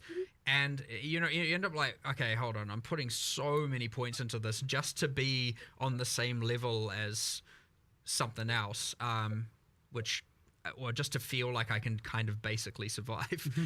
Whereas other classes are just as much as armor has its disadvantages, warriors are rocking around with double the life of the other your average ranger, and they're pretty beefy for sure, and especially the titans, and then you get your All the smiths with all the resist, and so there is some certainly tanky warriors going on out there for sure. But yeah, doing the elemental thing with that will go a long way, and the deflection with evasion will go a long way. Parry and block being way just predictable. It's huge. You don't have to go like, is that so blockable? nice, that change. I don't know if that's blockable.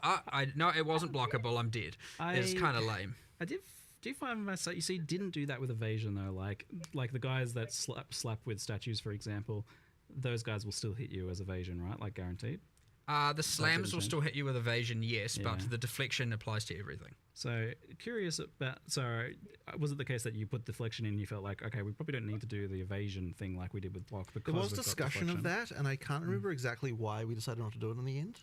Well, it was kind of one or the other, and we thought that the deflection being because both are too strong, you'd have to water them down to some degree, and having one watered down seems bad because then you could have that and have deflection be 20%, and then you're like, what the hell's the point in this? Like, you invest all of that into it and don't really get much. So having to not water them down was the main idea, and thus you get to have both, and you get to have deflection being the thing that is like ultra predictable, and evasion can obviously still be quite strong, but not with the whole applies to everything thing going on. So I agree. I can see both ways.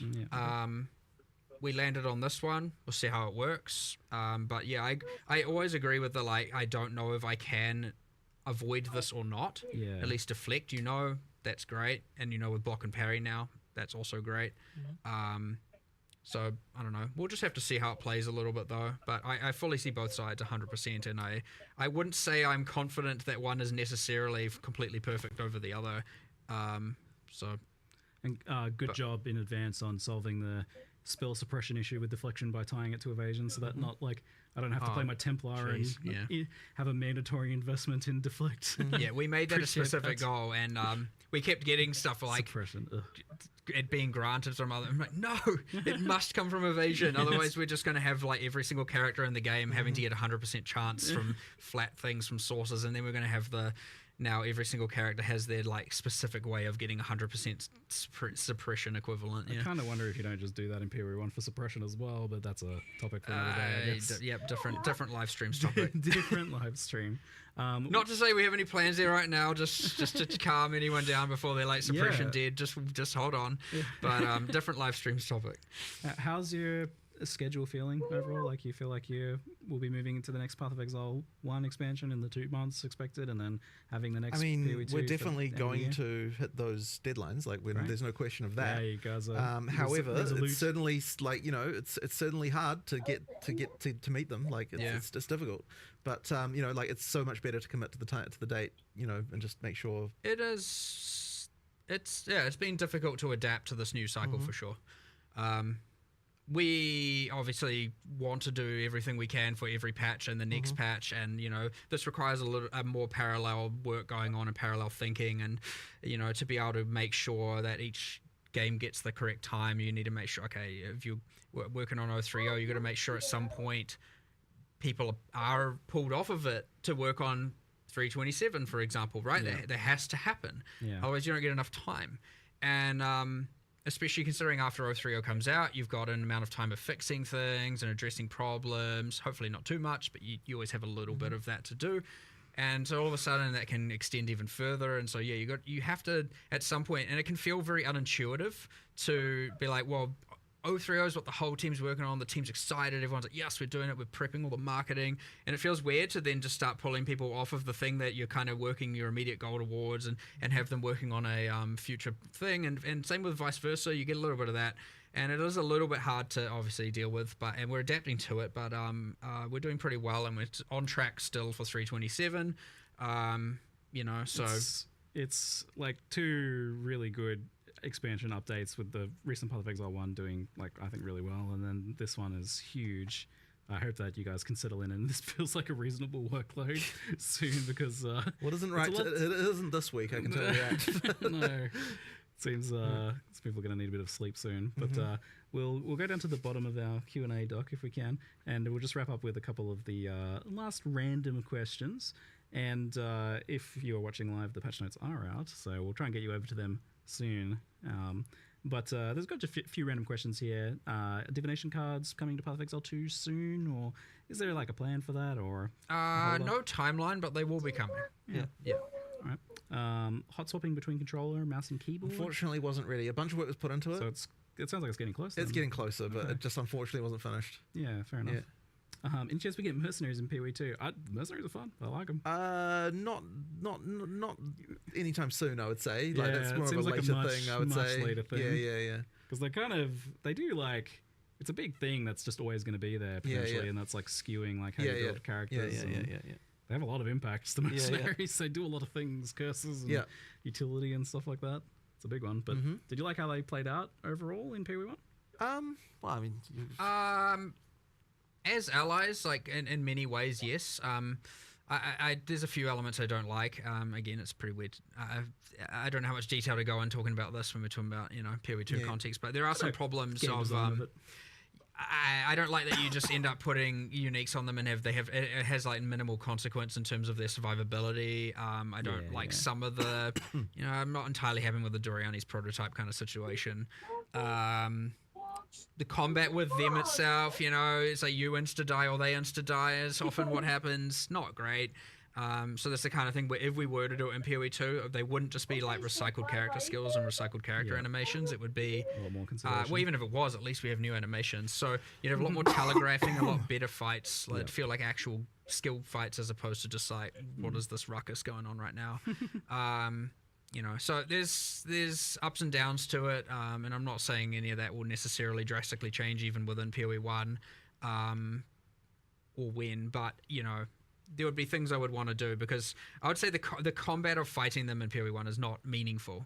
It's very much a like who dies first, and you don't even necessarily know why. So, but overall pretty fun. Like overall pretty cool. Big change. Like very cool. Yeah, genuinely pretty happy with how it turned out. To be honest, just a few bits and pieces that need some improving for sure. Cool thing. I wouldn't want to add them to PoE, something like that to PoE 2 that has such an impact on character builds when we don't even have a good stability within the build diversity and the build structure. Like, I would say that kind of thing comes once you figure your stuff out, you know what classes are at a baseline, then you can add a lot more of that. Like, hopefully not. Hopefully, we're not too far away from that being like in a much better state. But these things are endless. So yes, that's it. We'll see. Here's a funny question: can you sprint on a row mount? Does like the row sprint? So there actually was a plan for that, The but row is currently it's not sprinting. The row is currently faster. It slows down a little bit when you're shooting. Yes, that's right. I remember that. Not slower than run speed. Yes. What don't I know how to do? It is inherently faster than base run speed, but when you are attacking on it, it slows down. To the old speed that it was. Yes, so it is more competitive. So that it is more competitive. So row is faster, yeah. But you can speak out. You can, I believe, speak out of that penalty even, and then you can.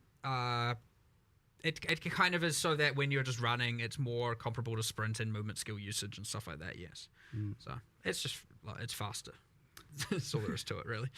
Does the sprint work with blink? You like teleport and start sprinting the same way that you it won't. I don't think it will. You can, but it won't resume sprinting straight afterwards.